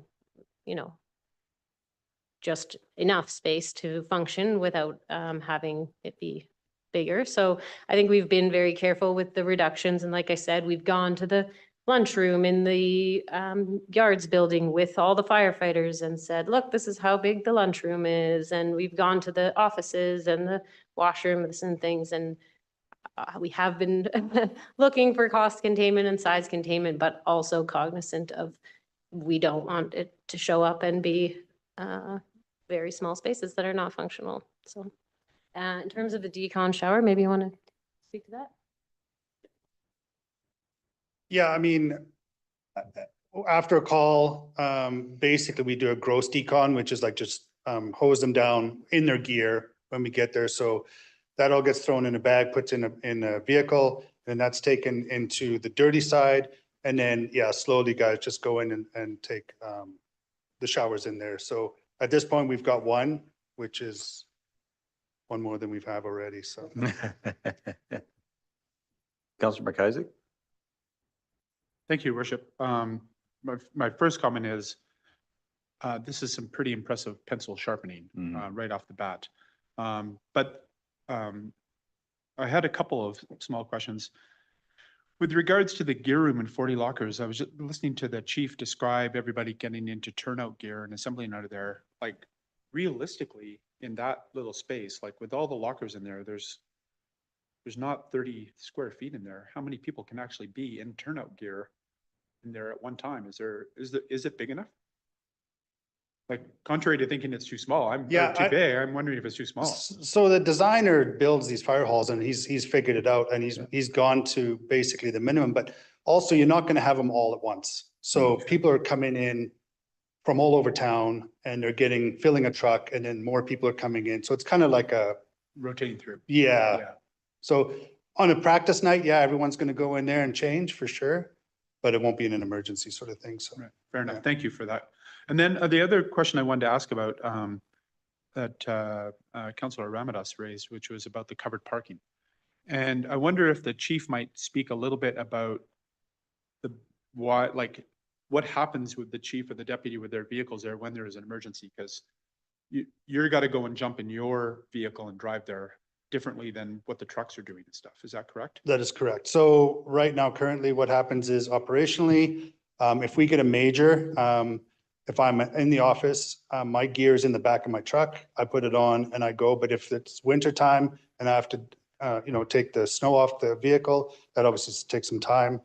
So our thought was to have a covered, not in like warm, but just covered just to prevent the snow and all that on the emergency lights. Even when the snow lands on the emergency lights, you've got to clear that off because if you're going code 3 and people don't see the lights, those kind of things. So and generally, we're the first ones there, sizing up, doing 360 or whatever, making a plan. So obviously to have a clear vehicle right off the bat is important.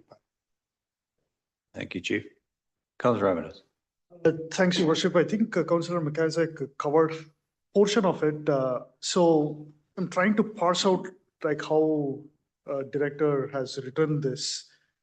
Would it be fair to say that these 3 items, that's technology, fire pole, and covered parking, are like no regrets cut that you can make right now? Or is the jury still out whether we need it or not? Like, what's the thinking here? Mayor through to Councillor, the thinking was to demonstrate that we've thought about what things we can cut and what are necessary and what are enhancing features, and we've included them in the project budget currently, meaning we recommend keeping them there, but acknowledging that you may have been asking what are some items that are enhancements and how much do they cost and have you looked at ways to reduce them? We were trying to get ahead of those questions and show that we had considered the cost of some of the enhancements. So we do recommend including all of those items in the project budget. It would be based on enhancing the functionality of the hall. Personally, it feels like if we can include a fire pole, we should include a fire pole. That just feels, I don't know, traditional and appropriate. That's a personal view. Councillor Kelly? Sorry, just to clarify, these are things that are actually still included in the number, but things that there could possibly come out. Did I understand that right? Councillor McIsaac's giving me the yes, thanks. Councillor Eminis? And to be clear, Your Worship, the way I'm understanding it is this design is frozen. Like whatever we are saying here may not necessarily change anything here. Am I right? Like this, we might just say change the color from red to pink or something, but that's about it. Everything else is like set in stone and you're going to go ahead to the next stage. Mayor through to Councillor. No, I don't think it's set in stone. It's a conceptual design. So if you saw the facility and completely disagreed with the size and shape and style of the facility and didn't want to advance that design, I certainly think you would be so entitled. I think that there are room for changes based on your direction as we advance through design. But what we are seeking is a project budget, and the project budget we have developed is based on this facility. So, Councillor Kelly? Your Worship, could we maybe get Director to just remind everyone what a Class C cost estimate means, just for people listening, just in case they don't know? I'd love to. I have 3 more slides on it if I can continue. Please. Okay, so we talked about, sorry, I didn't say it here. The Class C estimate is 15%, within 15% accuracy is the target of a Class C cost estimate. So this next slide, I talked about this one. So this risk register is how we develop the contingency, which is the contingency is that 15% uncertainty in the budget. So to support our project budget development, Shandos assisted us in developing a risk register. And so the point of that exercise is to identify risks to the project through both the design and construction phase, assign a likelihood of occurrence and consequence, and then try to quantify the cost of that risk occurring, and then decide how much cost you're going to carry to be able to mitigate that risk. And so we did a very thorough exercise. 61 risks were identified. Some examples would be like weather impacts, so they would cost out the delays and recommend a contingency of carrying a certain amount of delay, or volatility of the supply chain as it continues to be unstable and somewhat unpredictable, or encountering soil conditions that unknown, they would, cost out some additional excavation and haul of materials and try to account for a reasonable amount of unforeseen conditions. And so based on all of those estimates, the resulting contingency was 12.7%. And then with further discussion with our consultants, they agreed that at this point, carrying a 15% contingency, which 12 of those 15% are justifiable estimated risks. You're just buffering a little bit more for potentially additional unknown risk at this stage. And so, 15%, the risk or the contingency we're proposing is in line with the Class C cost estimate, which is 15%. Councillor Eminis? Got 2 questions, Your Worship. Okay. Just in terms of contingency, if you want to access contingency, does a change order come to you guys and you guys have to approve it and then go ahead, or is it like innately inbuilt into the initial cost itself? So Mayor through to Council, at this point, it's just an estimate of the cost. It's not assigned to the city or the builder, but by the time we get to a construction contract, we've worked those risks to an additional level of detail where we're saying, you're going to carry this risk, we're going to carry this risk, you're going to carry this one, we're going to carry this one. And then if they want to access the funds, then yes, at that point, it would be a change order. But we would have that those funds available and hopefully, and we would have the knowledge of what we would have agreed on, what the risk was going to cost to mitigate. Gotcha. One more, Your Worship. Yep. I was just looking at timelines. I'm sure the rest of the staff might speak to this later, but just jumping the gun here. July 15th is when the loan authorization bylaw needs to be read for the first and second and even third, is it? Like, is it possible before that meeting or during that meeting, maybe the first portion of the meeting, to actually walk us through a scope ladder here, wherein in the scope ladder, maybe show fewer number of lockers, fewer number of seats in the meeting room, get rid of these three items, that is technology, fire pole, and covered parking, and show what that estimate would look like? Would it be possible to do that? Mayor, through to council, it's definitely possible to show the removal of all of the items we've priced as is, but redesigning, resizing the rooms and redesigning the shape of the facility essentially, and the way, you know, this is a concrete precast facility, and they've actually got estimates on the concrete precast walls and steel framing that would be required to support this facility. So the answer is yes, the things that we have available priced today, we can certainly provide a mechanism to remove them by next week, but we can't come up with a new design and new pricing for reduced sizes of rooms.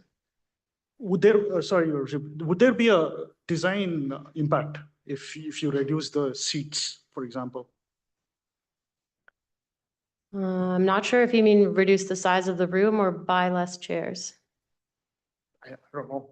I'm just thinking an area this big with 40 people seating arrangement, reduce it by, I don't know, half or something, 20, like what does that look like? Is that, will that have an impact on the structural side of things? Mayor, through to council, yes, if you want to look at the cost of cutting the multipurpose room, say in half, that would impact the structural, certain things we might be able to get a quick estimate of. Like I know that it's all there in spreadsheets, the pricing, the linear meters of concrete. And so there's certain things like that one, for example, trimming the edge of the facility would be a lot easier to estimate as opposed to trimming the locker room, because then somehow you have to fit all the rooms back in and reshape the facility. So depends on what you're asking for and whether I could deliver it by next week. Okay, so the short answer is this is frozen design. There is no more optionalities here. We'll just try to, you know, push this process through to the next step. Like that's what I'm getting out of this.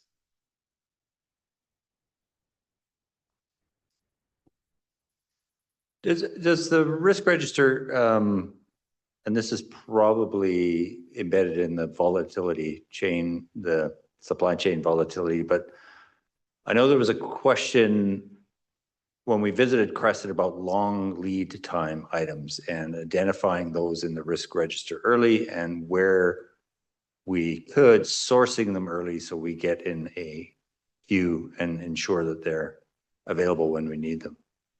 Yes, the risk register has lead time, material lead time, and associated mitigation dollars. Thank you. Now I'll just, sorry. Oh, sorry. Councillor Nixon. Thank you, Your Worship. Just wondering about the chance for scope escalation, not de-escalation, and making us like following our OCP, which basically says promote the use of green building standards, such as those recommended by the Canadian Home Builders Association, or the LEED program for all buildings constructed or renovated in Fernie. So we're constructing a building. We're the leaders in this community. And I don't see any sort of climate change adaptation. I don't see, like, I mean, there's probably some stuff in there, but you know, climate change is real. I believe in science, right? I believe that climate change is happening. It's, you know, taking away the hydronic heating, it's energy efficient. It's reduces long-term operating costs. It can be integrated with solar. There's no There's no solar on this building. There's, eventually we're gonna we'll probably have an electric fire truck like they do in other parts of BC.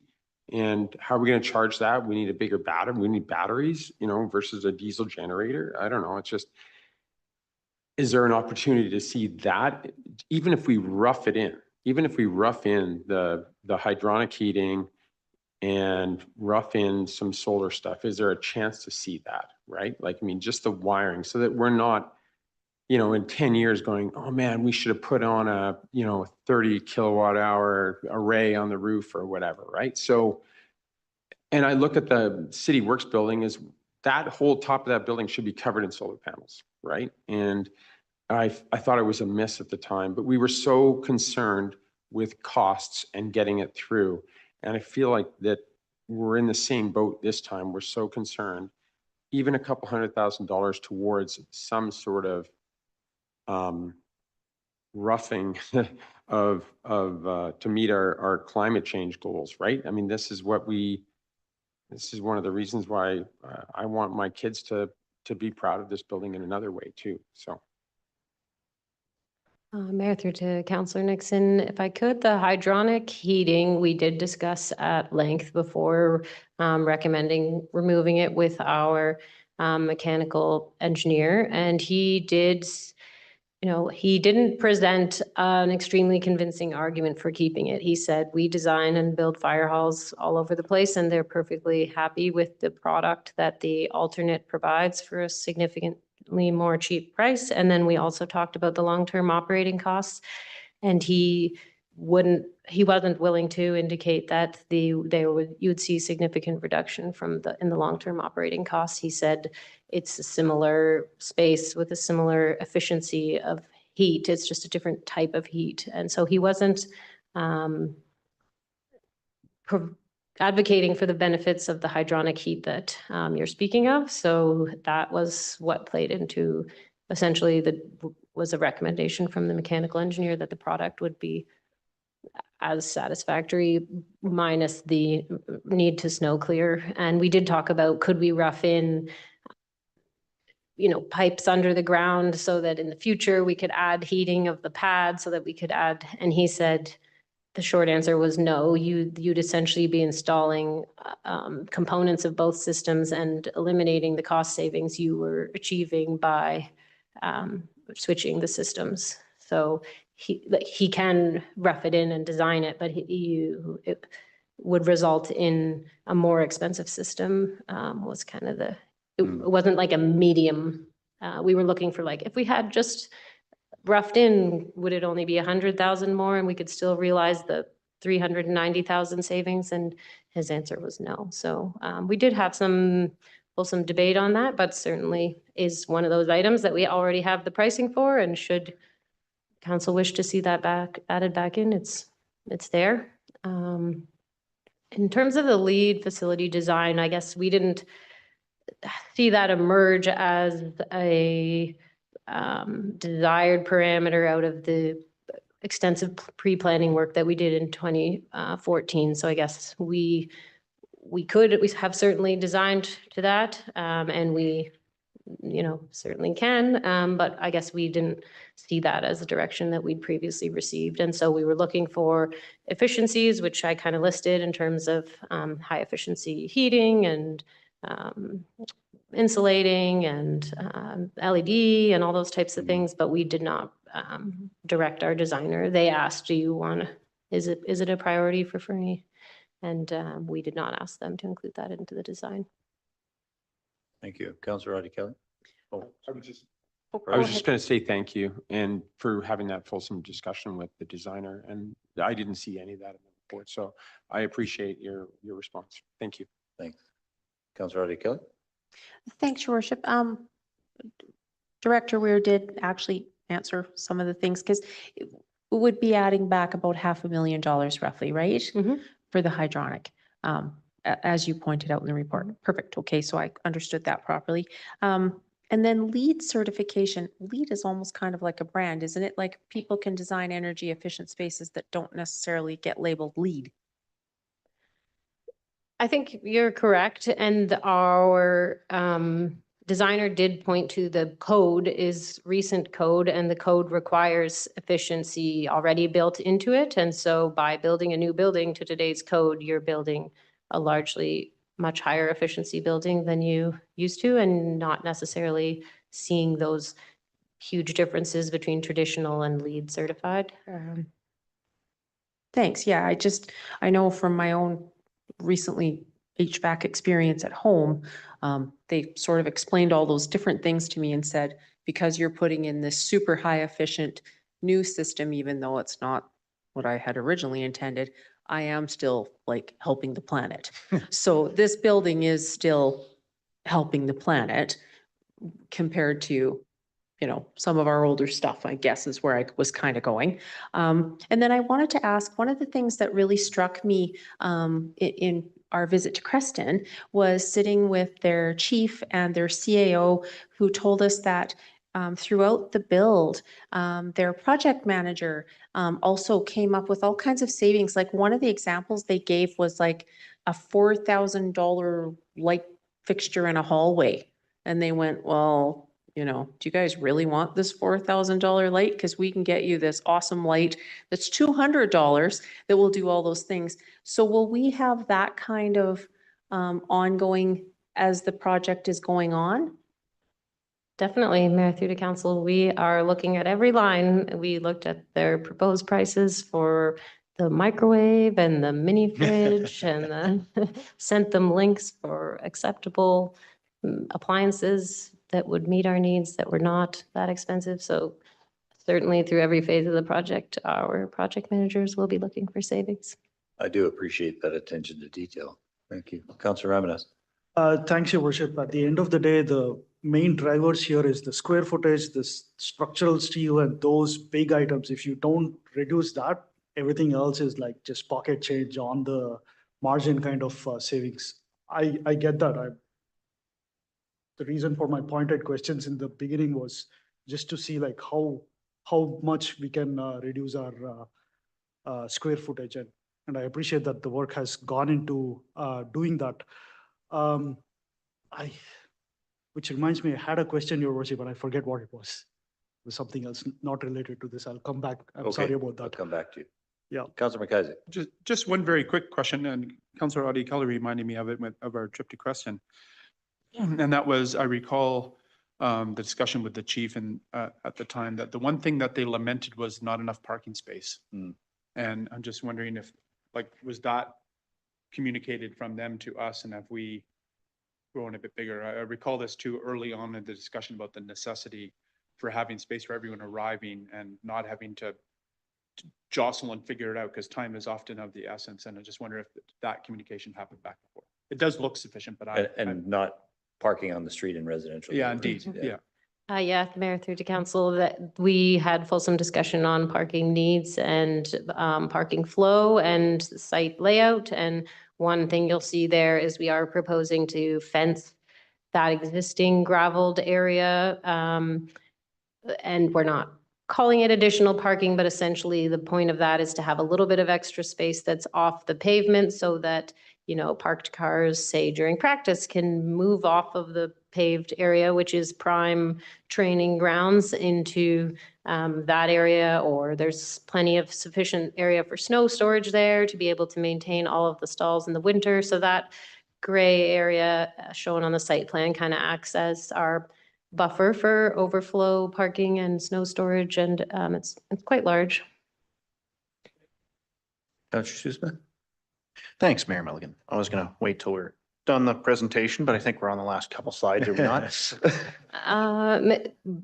Manager Hill has a couple slides on the baseball diamond mitigation, and Director Burdett has multiple slides on the funding strategy. But this is a great discussion in terms of the facility. We got through the slides, yes. Oh, very good. Well, I'll save some of my questions for when Bryn is up here, but I do appreciate that the pencils have been sharpened here. I'm glad that we're building just a fire hall, not everything for everybody. I think the firemen and firewomen will appreciate that as well. It's been said, that this is going to be a generational facility, and that's the case. And so too will the bill for this. And I'm glad that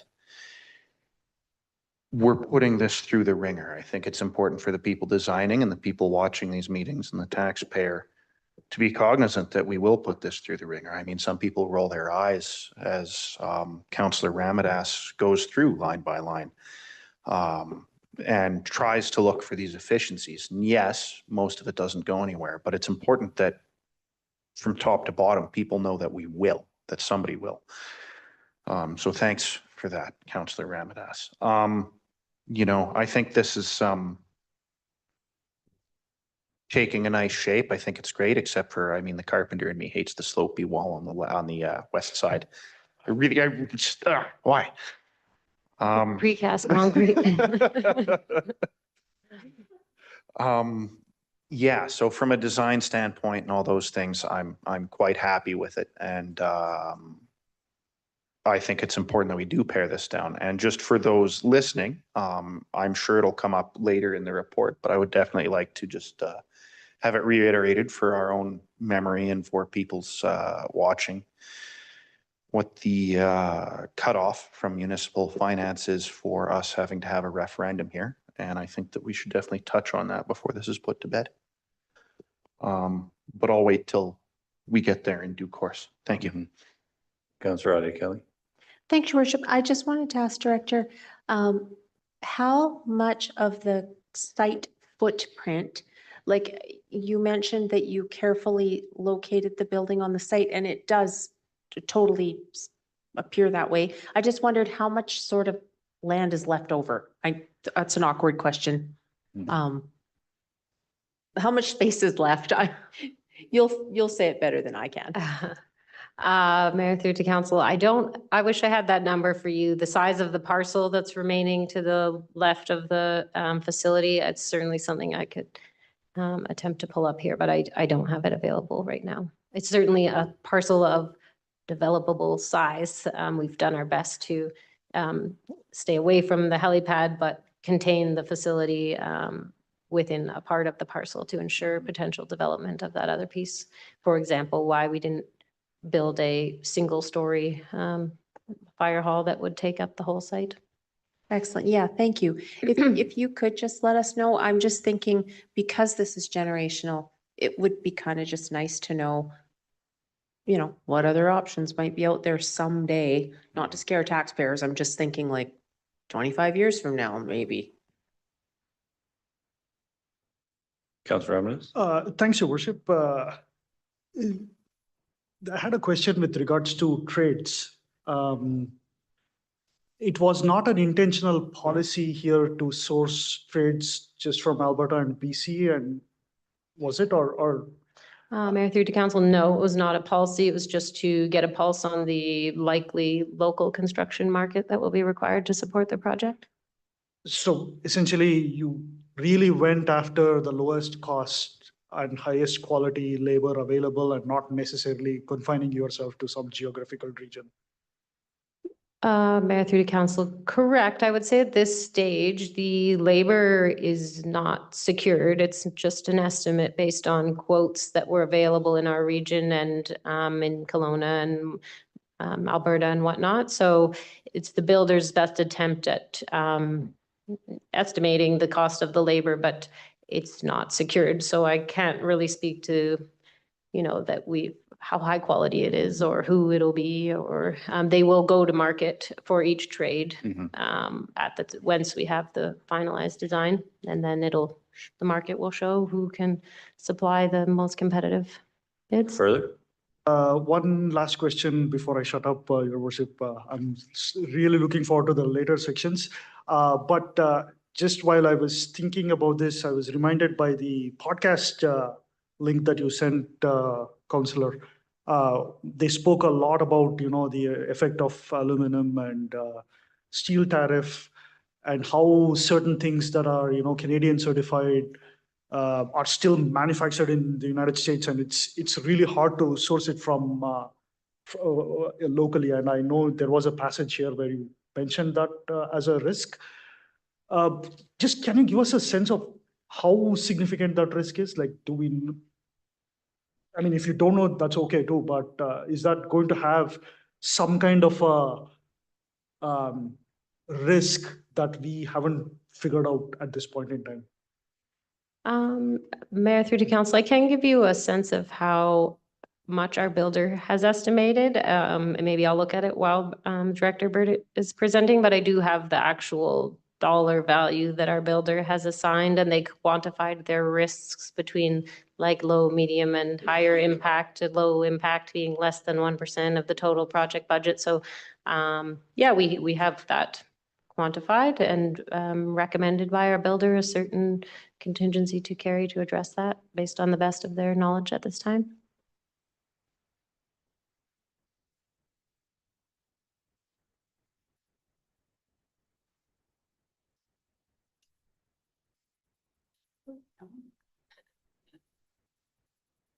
A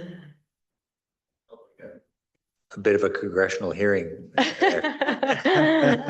CAO Voronowski was just saying that through our expression of interest process in the planning phase, we do have identified interested partners for housing and childcare on that site. And so I guess we could share the numbers of the size of the parcel and continue those discussions with interested partners. And yeah, thank you for that, Ms. Weir. And just returning to that question about labor, and maybe this is asking you to speculate, but presumably the builder, who has a lot of experience with fire halls regionally, would have received estimates from companies they've worked with before and they place some faith in. Yes, so they provided a whole list of who they sent out for budgetary estimates, and they highlighted in certain trades, we have a concrete finisher that we've worked with here and they're the best, and we're asking them for a quote, and they'll still go to market, but they do have some preferred They have some suppliers experience, yeah. and experience with the labor market. Okay, thank you. Councillor Audrey Kelly.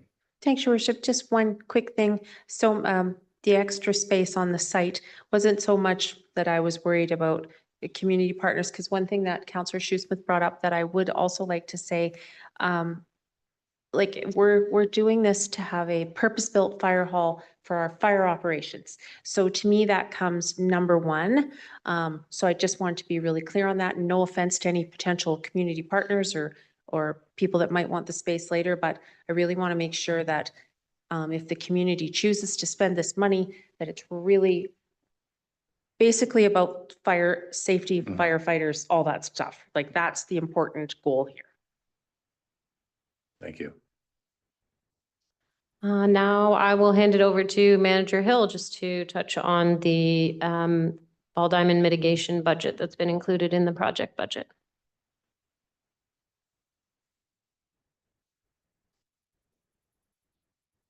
All right, good evening. For the ball diamond impacts, the mitigation that we were working on with the ball user groups, we have collaborated with the ball user groups on targeted facility improvements and the enhancements on the hospital field, as well as the large diamond at James White and the small diamond as well at James White. The proposed upgrades are about $95,000, focusing on the shale resurfacing, fencing improvements, infield preparation equipment, batting mats, and the annual top dressing of the diamonds.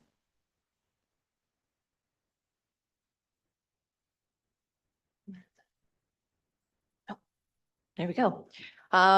We met with the ball diamond groups on June 27th. There were 2 representatives who were able to make it. We were hoping for more, but it was one from the adult ball as well as one from the minor ball.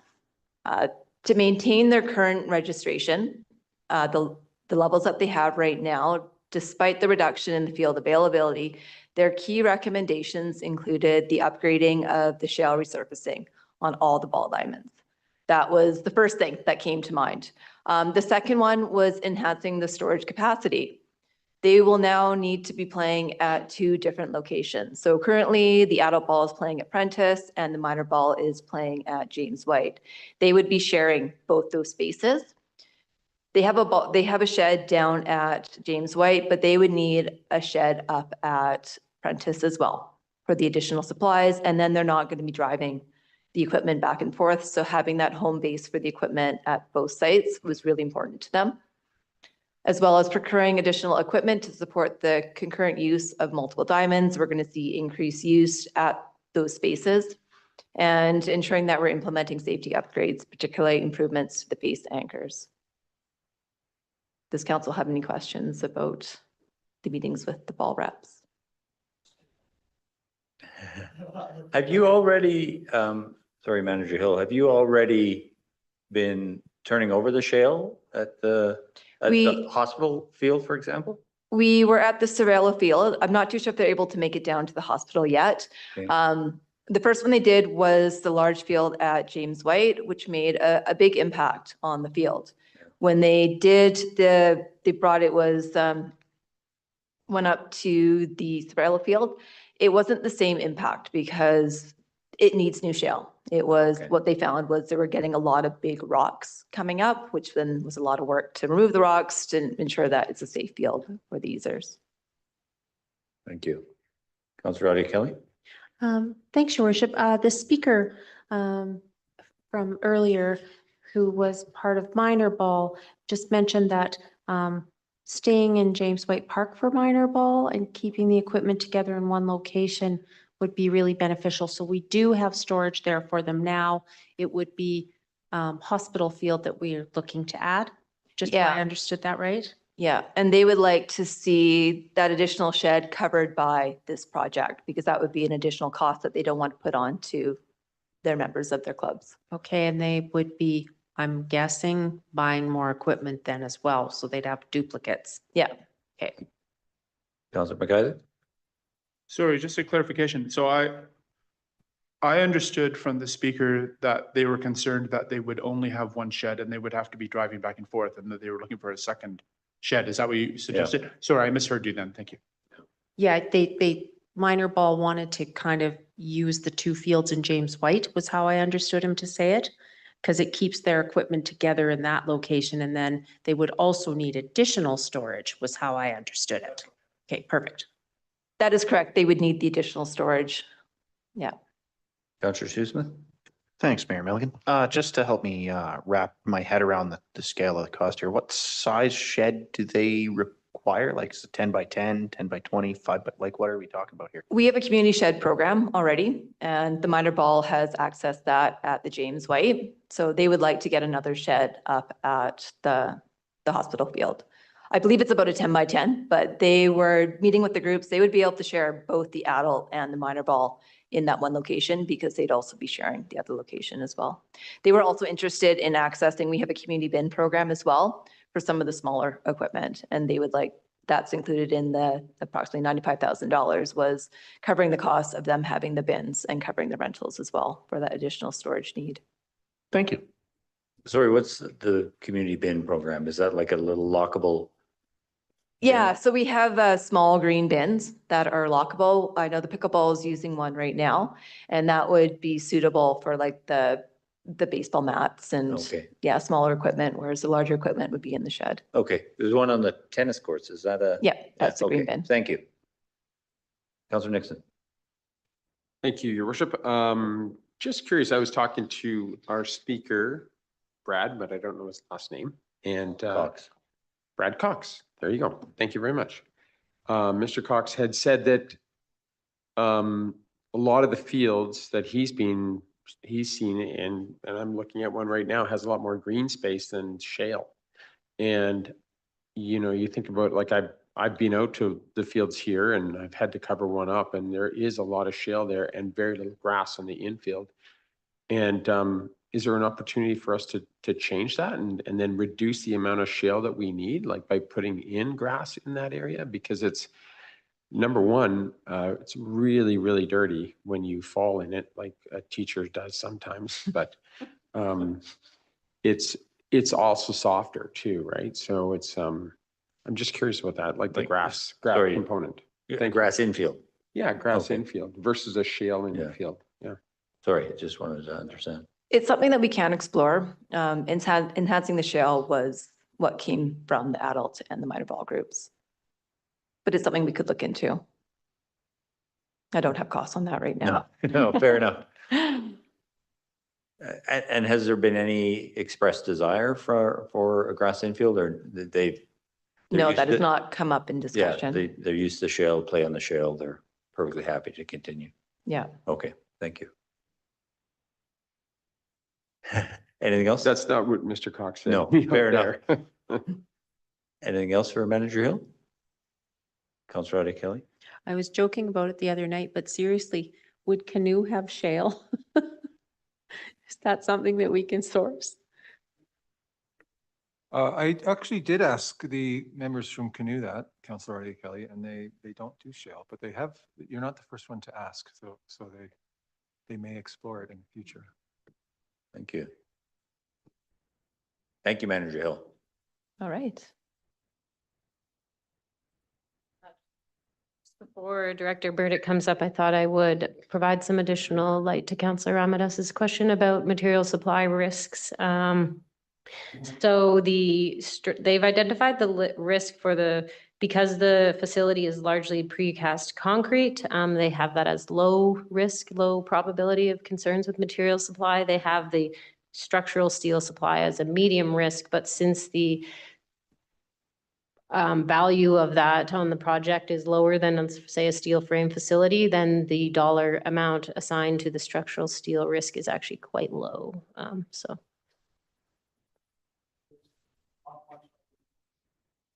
Sorry, your No. microphone? Sorry, Your Worship. No.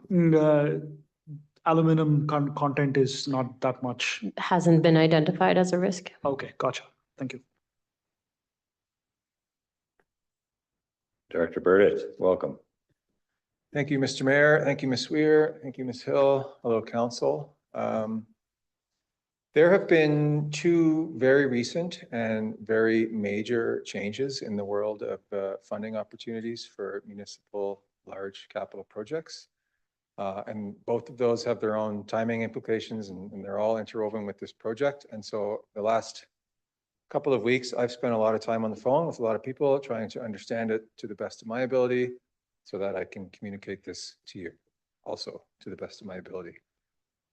So the proposed funding strategy in the report includes a mixture of a grant from the Strategic Priorities Fund, a contribution from the Regional District of East Kootenay as it's defined in our fire service agreement for providing fire service at the ski hill. The Regional District, I should say we're still in talks with them, working on a new funding agreement, but they have been open to this increase initially. But they've expressed that they'd rather include it as part of the borrowing for the project and contribute to the loan instead of an upfront contribution, which is fair because it's a much larger increase than the original agreement. Sorry, Mr. Burdick, given that we provide them with ongoing service in Area A, do they provide any operating funding in subsequent years for the life of the facility? So yes, the amount that they contribute to us every year is based on our operating budget for the fire department. Okay. So because that will go up, the amount that we request from them every year will also go up. Thank you. And then there's also the clause in the agreement for their contribution to a new fire hall. Yeah, thank you so much. And then there's use of reserves of $4 million and then borrowing of 3.5 million. That 3.5 million does assume a successful Strategic Priorities Fund, SPF, grant application of $7 million. If successful, there's annual payments on that loan of $206,000, which equates to roughly a 2.01% tax increase using 2025 figures. If it's not successful, the annual payments on a loan would be $617,000, which would be a 6.02% tax increase. But I do have a couple of slides on that grant opportunity. So the Strategic Priorities Fund, or SPF, is part of the Canada Community Building Fund. It's the application-based grant portion of that program. The maximum amount available per project is $7 million. It has funded fire halls in the past. Burns Lake, as an example, received $6 million in 2022 for their fire hall, which was the maximum amount available at that time.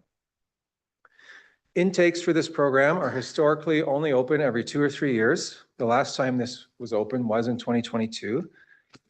We did meet at a leadership level and review our other large projects for viability with this fund, as you can only submit one application per intake period. And the fire hall was the clear winner in terms of the approved type of expenditures under this program. The timing of the fire hall project, and really it was just best suited for this funding stream out of all our projects on our docket. Staff has mentioned this lightly in previous council meetings, hoping that it would be open in time for this fire hall project, and that the timing of the funding stream would line up. And by some stroke of luck, it turns out it does line up very nicely with this project. Staff attended a session put on by UBCM in Cranbrook in June. UBCM are the administrators of the SPF program on behalf of the province. The only part of our project that didn't line up perfectly is the remaining funding for the project. Specifically, if we were to hold a referendum in October, this would be after the September 12th SPF application deadline. UBM specifically said that they like to see that we have the remainder of the funding secured for the project, or they view the project as risky. They don't want to grant funding to a project that doesn't happen, which then very much impacts the likelihood of a successful application. And so at this point, I need to make a correction to a sentence that was in the report. And it's important to note that this fund only opened in late May with no advance warning. So we've been learning everything we can, as I said, in the last 5 weeks. And I've been on the phone a lot with UBCM and MFA, who ultimately grants the loan, trying to get as much info as I can. And so there's a sentence in your report that says staff is confident that with open lines of communication, we could work with UBCM around a referendum being after the application deadline, but before they announce successful applicants. Staff no longer feels confident about this. UBCM specifically told us that applications are considered final and can't be amended after the fact with additional information. So to be clear, if there is a referendum in October, I would say we are very unlikely to get this grant. Which brings us to another option to secure the rest of the funds, which is the other major change that was just announced 2 weeks ago, and it's approval-free borrowing. The province recently increased the approval-free borrowing capacity for municipalities. They did this because the Minister of Municipal Affairs said, and I quote, "Municipalities told us that outdated borrowing thresholds were slowing down their ability to deliver the infrastructure people count on," end quote. I do have another correction to a number that was published in your report. Originally, when I was reading this news release, it talked of doubling the borrowing capacity, which I took to mean doubling the end result of the calculation. After diving in more deeply and discussing with colleagues and learning exactly how this new calculation works, I learned that it actually is doubling one of the variables in the calculation, not the end result. So the old formula, just for your reference, was 5% of revenue less our current annual payments. The new formula is 10% of revenue less our current annual payments. So in the report, I doubled our capacity from 269,000 to 538, which would be a total loan amount of 9.23 million. But because I was understanding the formula incorrectly, our new capacity under this change is $1.4 million worth of annual payments, which amounts to a loan value of $23.8 million with current interest rates. Councillor Ahmed? Councillor Ahmed? Thanks, Your Worship. I just want to size this number for my own understanding, CFO, and also for the community to understand what this actually means. $1.3 million is the interest payment per year, correct? In this scenario. It's our annual payment, so it includes principal and interest. And interest. Yeah. Can you remind myself and the folks who might be listening here, what's one line item that is $1.3 million worth of expenditure in a year? I'm assuming snow removal is about $1 million. Running the pool is $1.5 million. Yeah, storm removal is a good example. It's about 1.2. The fire department operating budget as it is now is 2 million. But that's just, that 1.4 up there is our capacity. That's not what this loan will be. If you may. Your Further? Worship.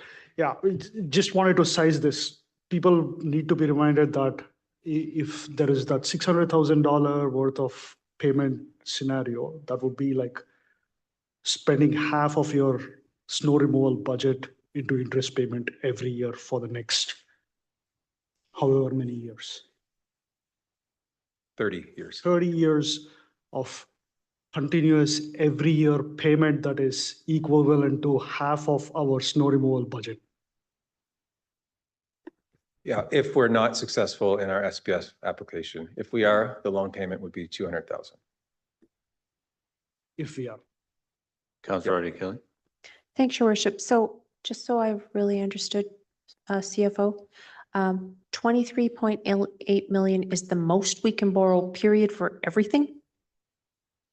No, that's the most we can borrow approval free. Approval free. Because forgive me, but I'm thinking about wastewater. I'm thinking about CNL right of way. I'm thinking about what if we aren't successful in grants, because, you know, I know staff does a fabulous job of the grants. So I don't want the community to think that we don't get these grants because the job wasn't done well. It's just sometimes there's a lot of competition and not that much money and you don't get the grant. Just similar to Ready Grants, we can't give everybody money that doesn't exist.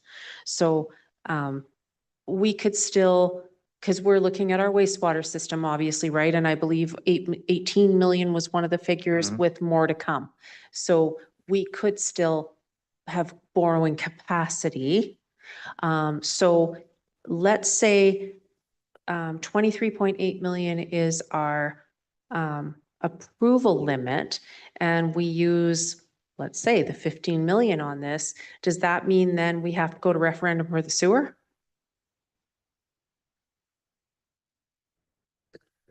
That's a good question, Councillor Adi Kelly. Well, first of all, our total borrowing capacity is about 5.4 million of annual payments. Our current annual payments are 818, 600K of which comes off the books next year, because that was our short-term loan for our ops facility. So let's say, for argument's sake, we are successful in the SPF grant. We would then now have a loan of 212,000 on top of the 218 that we're going to have in 2026. So that would be 418. So then that would leave roughly $1 million still of approval-free borrowing capacity, which I don't have the total loan value offhand. It would be about $17–18 million of loan value. But actual borrowing capacity would still be quite a bit larger than that. So any project over 17, that we would have to borrow more than $17–18 million for, would require voter approval. So theoretically, without grants, with the CNL costing that we got, the current sewer costing, plus we have to add sewer costing and the fire hall, 23.8 million is our maximum that doesn't require referendum. Okay. That's correct, which as of 3 weeks ago was significantly lower than that too. Yeah. So to summarize all of those numbers though, the city of Fernie does have the approval-free borrowing limit to take on a loan of this size without going to referendum, whether we get the SPF grant or not.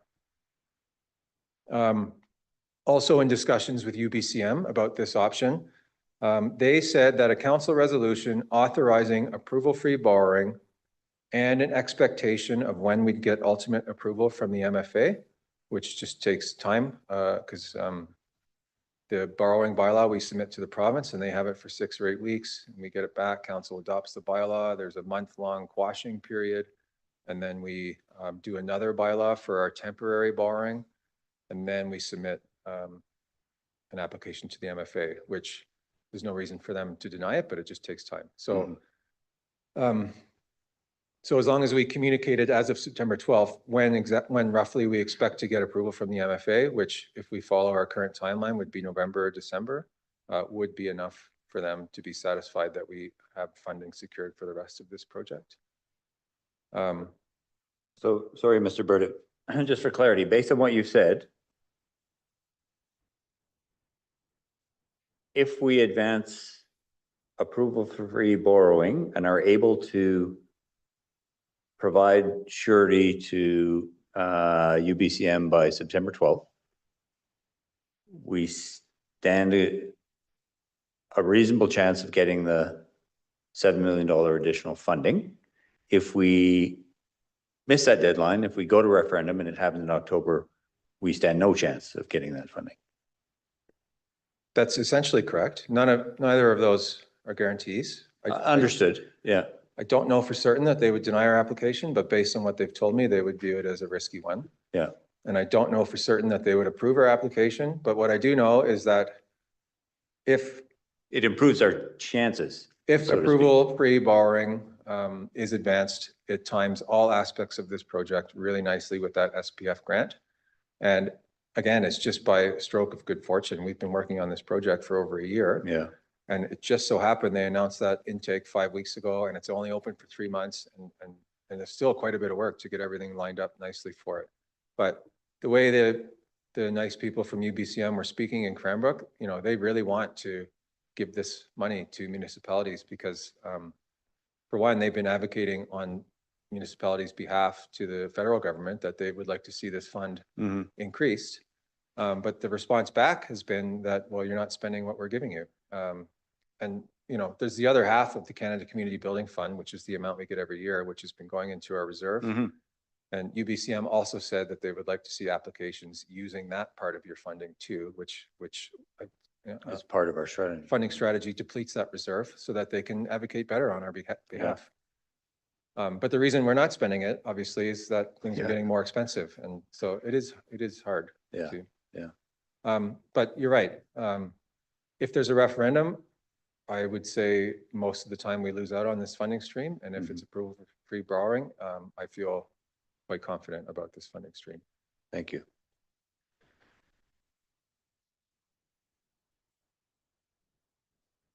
Question. Oh, sorry. Councillor Nixon. Thank you, Mayor Milligan. Just curious, how big is the fund? Do we know how big that fund is for, I mean, is it $700 million or something like that? Thanks, Councillor Nixon. I'll get that answer for you very shortly. The CEO is looking it up. Also, I apologize for chairing the meeting, Mr. Mayor. Not at all. You're doing a great job. Councillor Adi Kelly, did you have your hand up? I just want to take us a little bit backwards too, and I know I keep talking about Creston, but this being my fire hall building buddies that I was able to speak to, one of the things that Creston did with surrounding area was said, we're providing you with fire protection, we're building this fire hall, we have professional service, we expect contributions from outside our boundaries to equal those inside our boundaries. Yeah, by assessed value. By assessed value. So I just want to point that out because I think that's really important. I think from what I understand, and Chief can correct me if I'm wrong, our firefighters looking after those properties is a significant benefit to those homeowners in terms of insurance and other costs. And I know Chief has gone to bat for them for insurance costs. So I think it's fair that everybody that gets fire protection from Fernie pays for it based on their assessed values.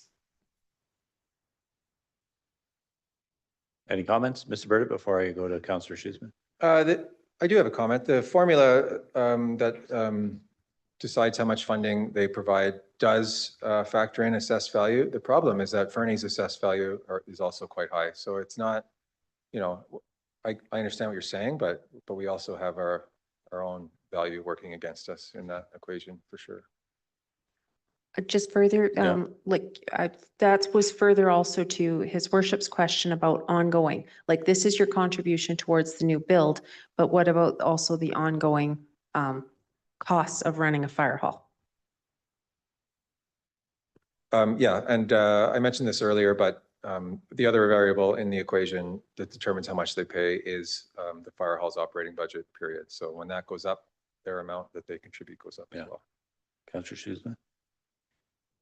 I would just like to say absolutely everything Councillor Oday Kelly just said, just to second that, like there's fully support what she had to say there.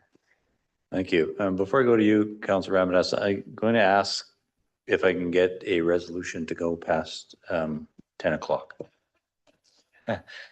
Councillor Ramirez, moved by Councillor Ramirez, seconded by Councillor McIsaac. Any discussion?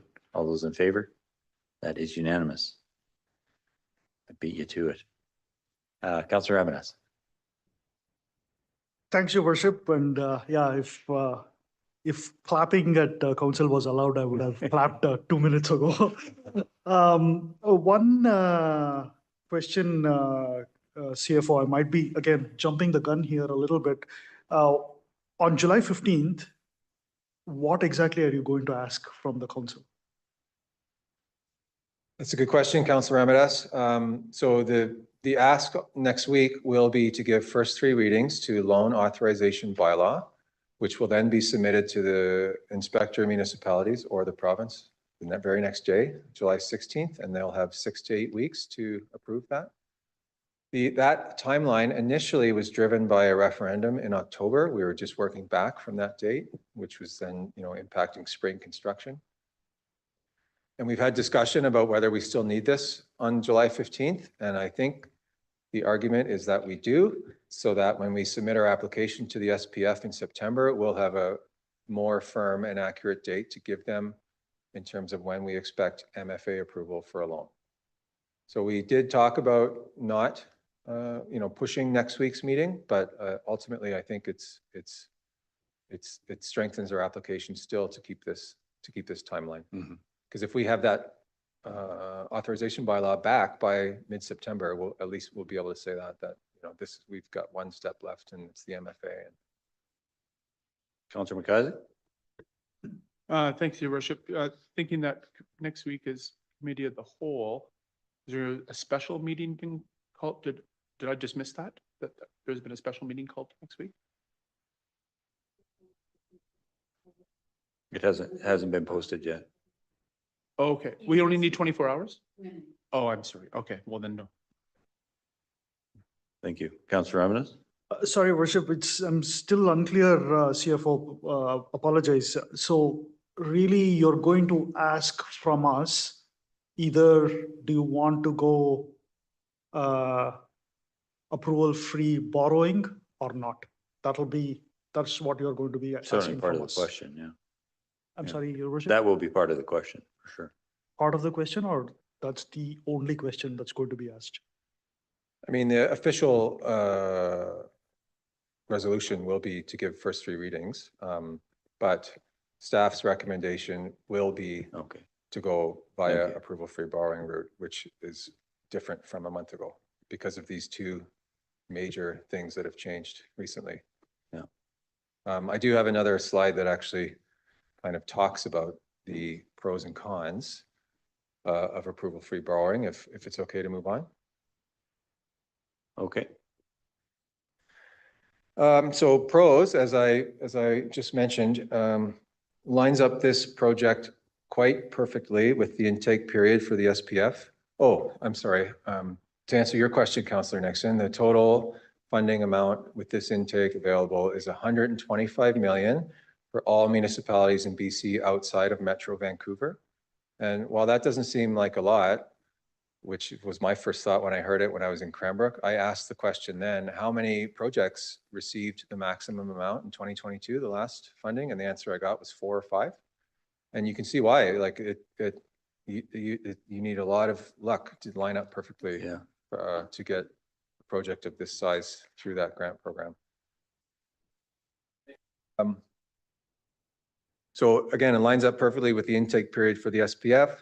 It also allows staff to better support construction beginning in 2026. And by that, I mean just faster timelines and improved sequencing for everything else that needs to be completed, rezoning, the right of reverter covenant, instead of waiting until October and then kind of scrambling for spring construction start, depending on the outcome of a referendum. It also provides more cost certainty on this project. If referendum fails, in all likelihood, this project only gets more expensive. Staff also received confirmation that a referendum is not a strict requirement to address the right of reverter covenant on the property. The most obvious downside to approval-free borrowing is that there is a sizable part of the community that is expecting a referendum. And to be honest, that was staff's expectation as well, even as short as a month ago.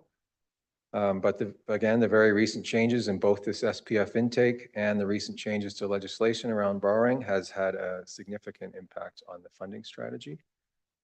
So again, staff does intend to recommend proceeding with approval-free borrowing at the July 15th meeting of council.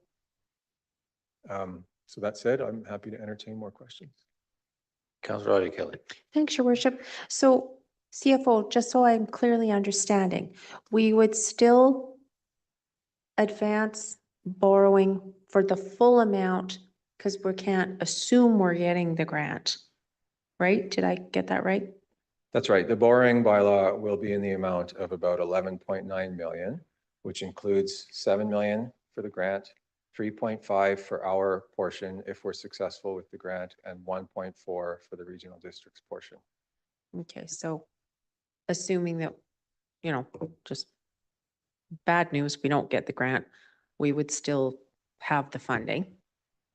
And can you just explain, just in case folks don't understand, what right of reverter means? Mr. Boranowski. Thank you. It is a covenant on the property for its future use in the interest of Shell. And so we've been throughout the process discussing should council advance the project, what is the trigger for amending that on this property? And they have confirmed that it is council's endorsement of a fully funded project and advancing the fire hall that is their trigger. And so upon that resolution, they would then advance the process on their side. So if you don't mind, in layman's terms, that means Shell would say, we're okay with the change of use of Prentice Park to use it for a fire hall.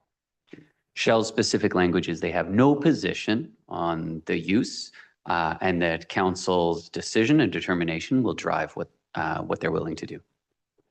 Thank you. Other questions, comments? Oh, Councillor Smith. Sorry, I did have you on the list. Apologies. It's been that kind of night. No worries, Mayor Milligan. Thank you. Thank you, Director Priddett. This is really good.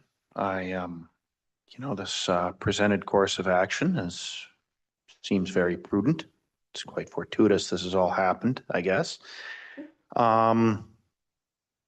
It's interesting to me, right? I mean, there's $7 million available from higher up here. And we, as a town and probably as a council, we're probably going to allow that to drive our decision-making on this. We'd be stupid not to. And it's interesting because, it's the golden rule. The guy with the gold makes the rules. This is driving our policy. This is driving what we're going to do. We're probably, can't speak for everybody at the table on how they'll vote, but we'll probably wind up without a referendum in order to get that money. And in essence, our citizens, what they'll see is they'll see that we were going to come asking them, and now we're not because the government up above us has made a decision. And it's interesting to me, had that $7 million stayed parked in a taxpayer's pocket, that would be the person we would be asking what to do from, because of the money that drives our decisions. And now it's got us, I don't know how the rest of you feel about this, but this is quite the bind. On one hand, I have integrity, and on the other, I have prudence. And I really do feel early on in this process, more than a year ago, I think we made some mistakes, and I think that it wasn't very popular, and I think people were expecting a chance to voice that. And now, should things proceed as they're likely to, they'll be cut out of that. And I think that's deeply regrettable. And none of this is to impugn or criticize anything here in this report or what anybody's done. This is clearly, this is the best path forward financially that you're presenting us with. Makes a lot of sense. So thanks for that. But I just felt I wanted to say how I I view this and how I feel about this. It's got us in quite a bind, or me at least. I appreciate your perspective, Counselor, but I'm not sure how you meant it, but I'm not sure I agree with your assessment on one hand prudence and the other hand integrity, because I think we're here to make the best decisions for this community. And as Mr. Burgess has pointed out, things have lined up in a way nobody could have foreseen. And we have been 46 years in this community without a permanent fire hall. If that's acceptable to anyone, to me, I find that ridiculous. That is just unacceptable. And now things have lined up so that we can proceed. And for me, the greater integrity is doing the right thing for this community. And that's where my thoughts land on this one. Sorry, Mr. Birdie, you were going to say something?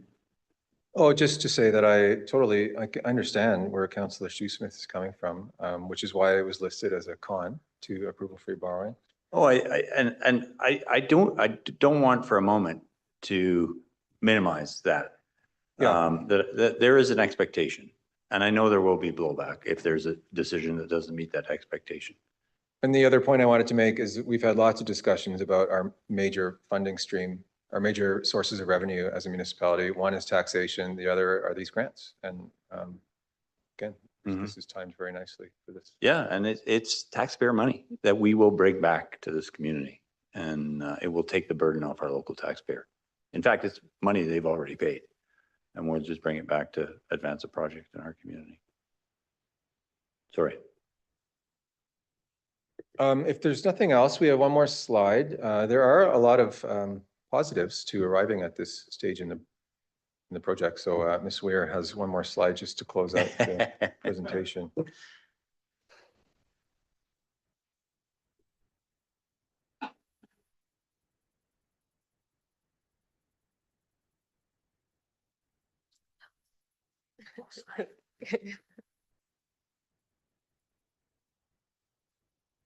Somewhere.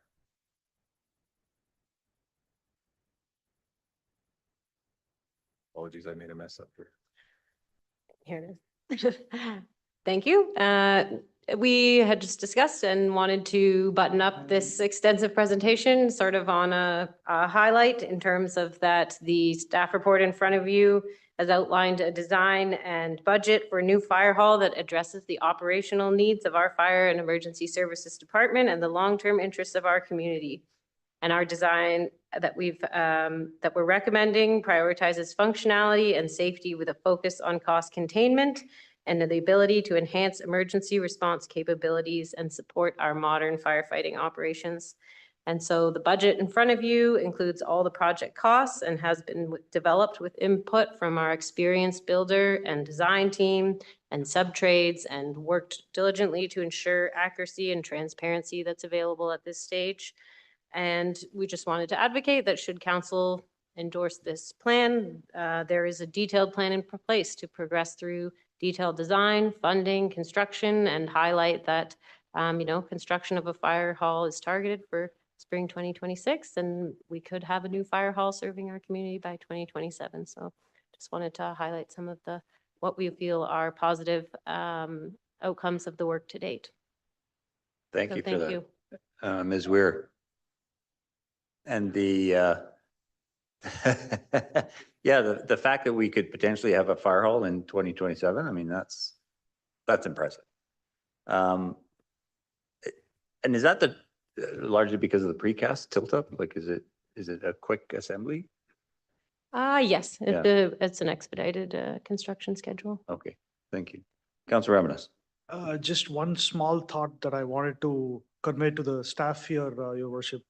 Again, at the end of the day, whatever decision we make is based on our, internal political philosophy and, what we think we are hearing from the citizens and all those things.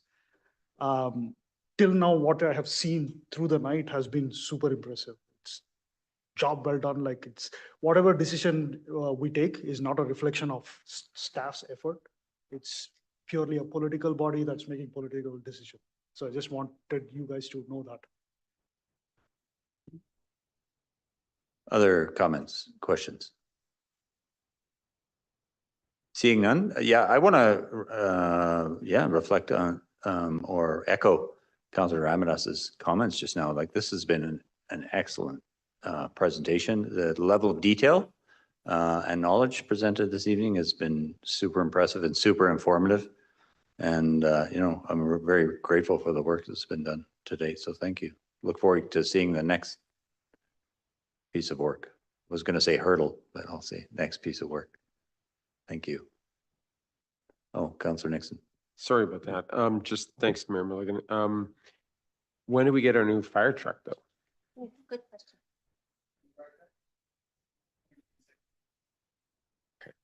Thank you. One tiny question about the new fire truck.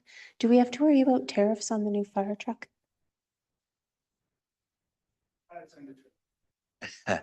And for those that at home who didn't hear the answer, the truck will be here at 2026 and tariffs are yet undetermined, the impact.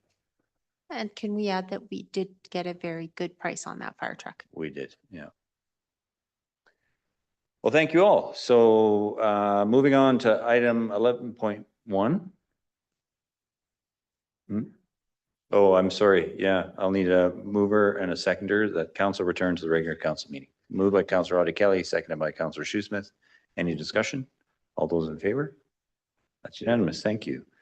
Item 11.1, evolution. Oh, I really hate that word. Charge Inc. lease execution, a report from our CAO.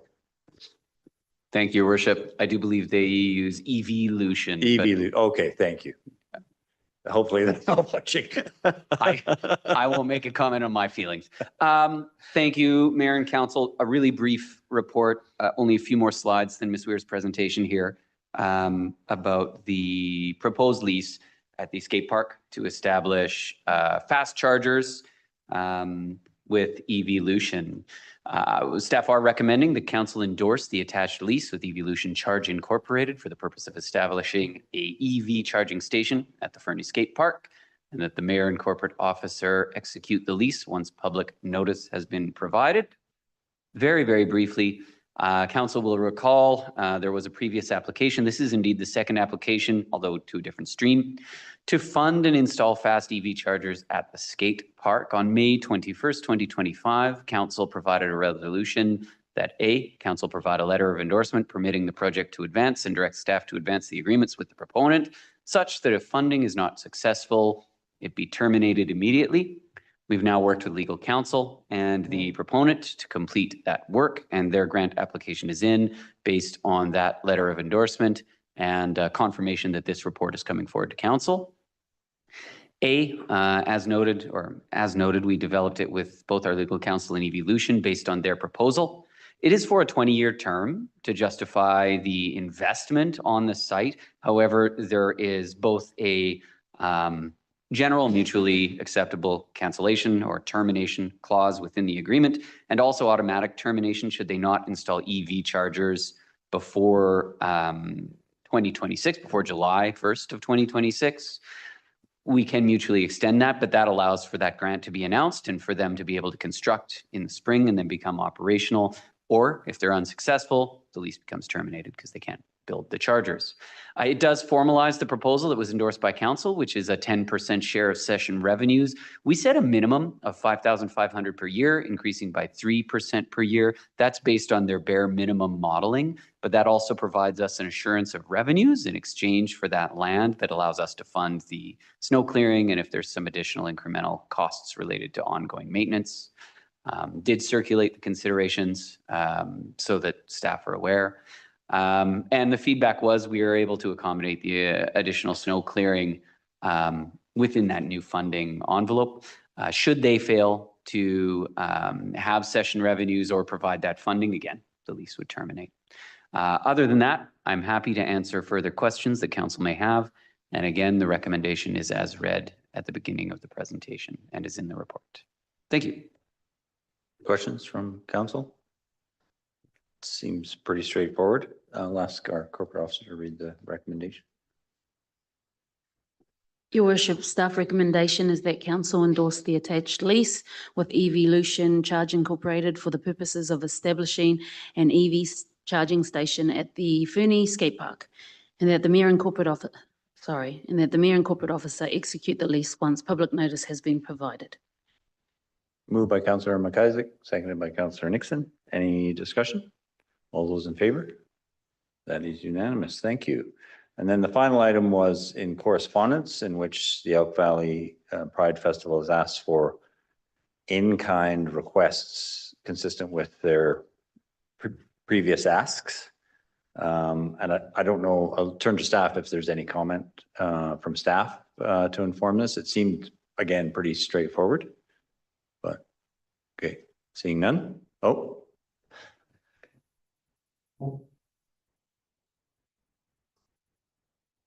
Feeling left out. So in the RMI or RDS report that council endorsed, the in-kind donation is included in that anyways. Okay. This is a bit redundant in that regard, but the flag request within that is relevant. Right, because the flag, we now have a flag policy, we would have to.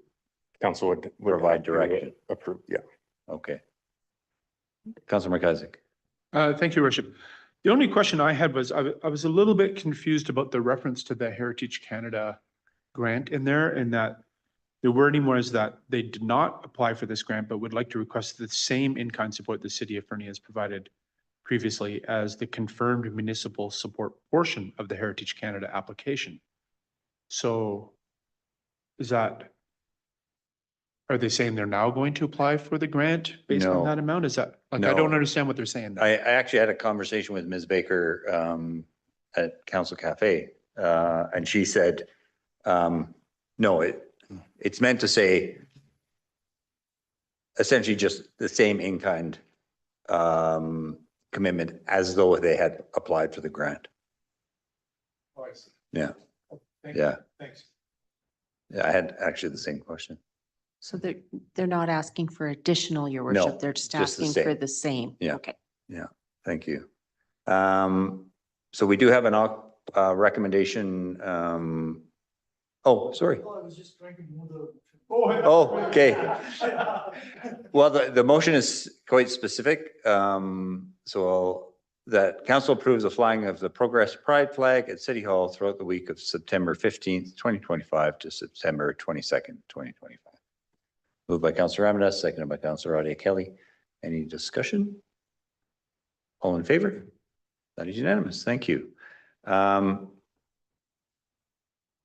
If you're willing to waive your council reports, given the time, and anyone who's stayed with us this long, unless there's something absolutely burning that somebody wants to say. Yeah, Councillor Ramirez. I just wanted to make a comment about Canada Day. I think thank you. Yeah. Councillor McIsaac and several others actually made that comment already, but I have to say, I've lived in Fernie since 2010. Now it's my 16th year here. And I think this was the best Canada Day that we've had so far. So congratulations to everyone that worked hard. Councillor Shoesmith, I know you worked in the background, busting your, wrong end there. So thank you for your effort there. Yeah, thank you. Councillor Adia Kelly. Yeah, I just wanted to say similar thanks to all of the participants, the clubs, including my Rotary Club. Had to say that. Lions, 3,300, everybody was fantastic. Gave out 1,000 cupcakes in a really short period of time. Hey, Councillor Ramirez, like really fast. Yeah. Thanks to Mayor Milligan and Councillor Nixon for going in the dunk tank. You guys were brave. That was good fun, Yeah. actually. Yeah. So I just wanted to say that I thought it was fabulous. And just, it was mentioned to me, and I wanted to share it with you by someone I consider an esteemed citizen, that it would be maybe really nice to put out a call for new Canadians who might wish to be recognized, so that we can say on Canada Day or other occasions, these folks became new Canadians. And I thought that was a really nice thought. Yeah. Oh, well, Councillor Shoesmith will make a mental note for the committee in the future. But I want to echo that. So thank you, Councillor Ramirez, for raising that, because that was the first item on my mayor's report was I had a friend in town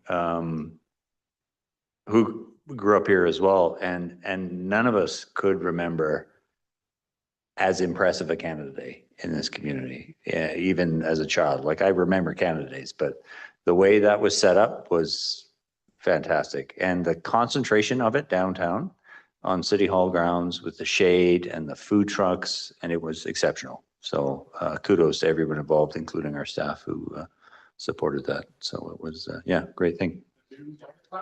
Yeah. Councillor Ramirez? I think there's one thing that we can still add, Your Worship, just fireworks of some sort, drone fireworks. That's the only thing that is missing. If we can add that, icing on the cake. Confetti? Yeah, something. Yeah. So, yeah. Water soluble confetti. Councillor Schussman. Thanks, Mayor Milligan. I wasn't going to say too much, but careful with what you wish for with stuff. I mean, just look up Balloon Fest as a cautionary tale. We don't want to be them. Confetti could be dangerous. No, but I'd like to, just give a shout out to a lot of people. I got to work with, Bill Pittman, Cindy Pearson, Corinne Hoopmer, a lot of really, really good powerhouses in the various charities that really came and put that on. What I would also like is the dunk tank chairman to thank councillors Nixon and yourself and the fire chief over there. You guys really helped make that fun, as did the cops. And thank you for the extra ice, Councillor Nixon. It was getting a little low by the time I was in there. It was an ice touch. Anyways, yeah, thanks. The people who put that on, they were really, really great people. And I think they're pretty happy with it right now, and they should be. We need a bit more gender diversity in the dunk tank, just saying. That's true. That is true. Although the police we had a female officer and a male officer hopping. Oh yeah, Officer Brad and Officer Emily. They were a lot of fun. Excellent. Thank you. Thank you for that. And with that, I will adjourn the July 8th, 2025 regular meeting at 10:11 p.m. And thank you, Councillor Hamilton, for sticking with us through that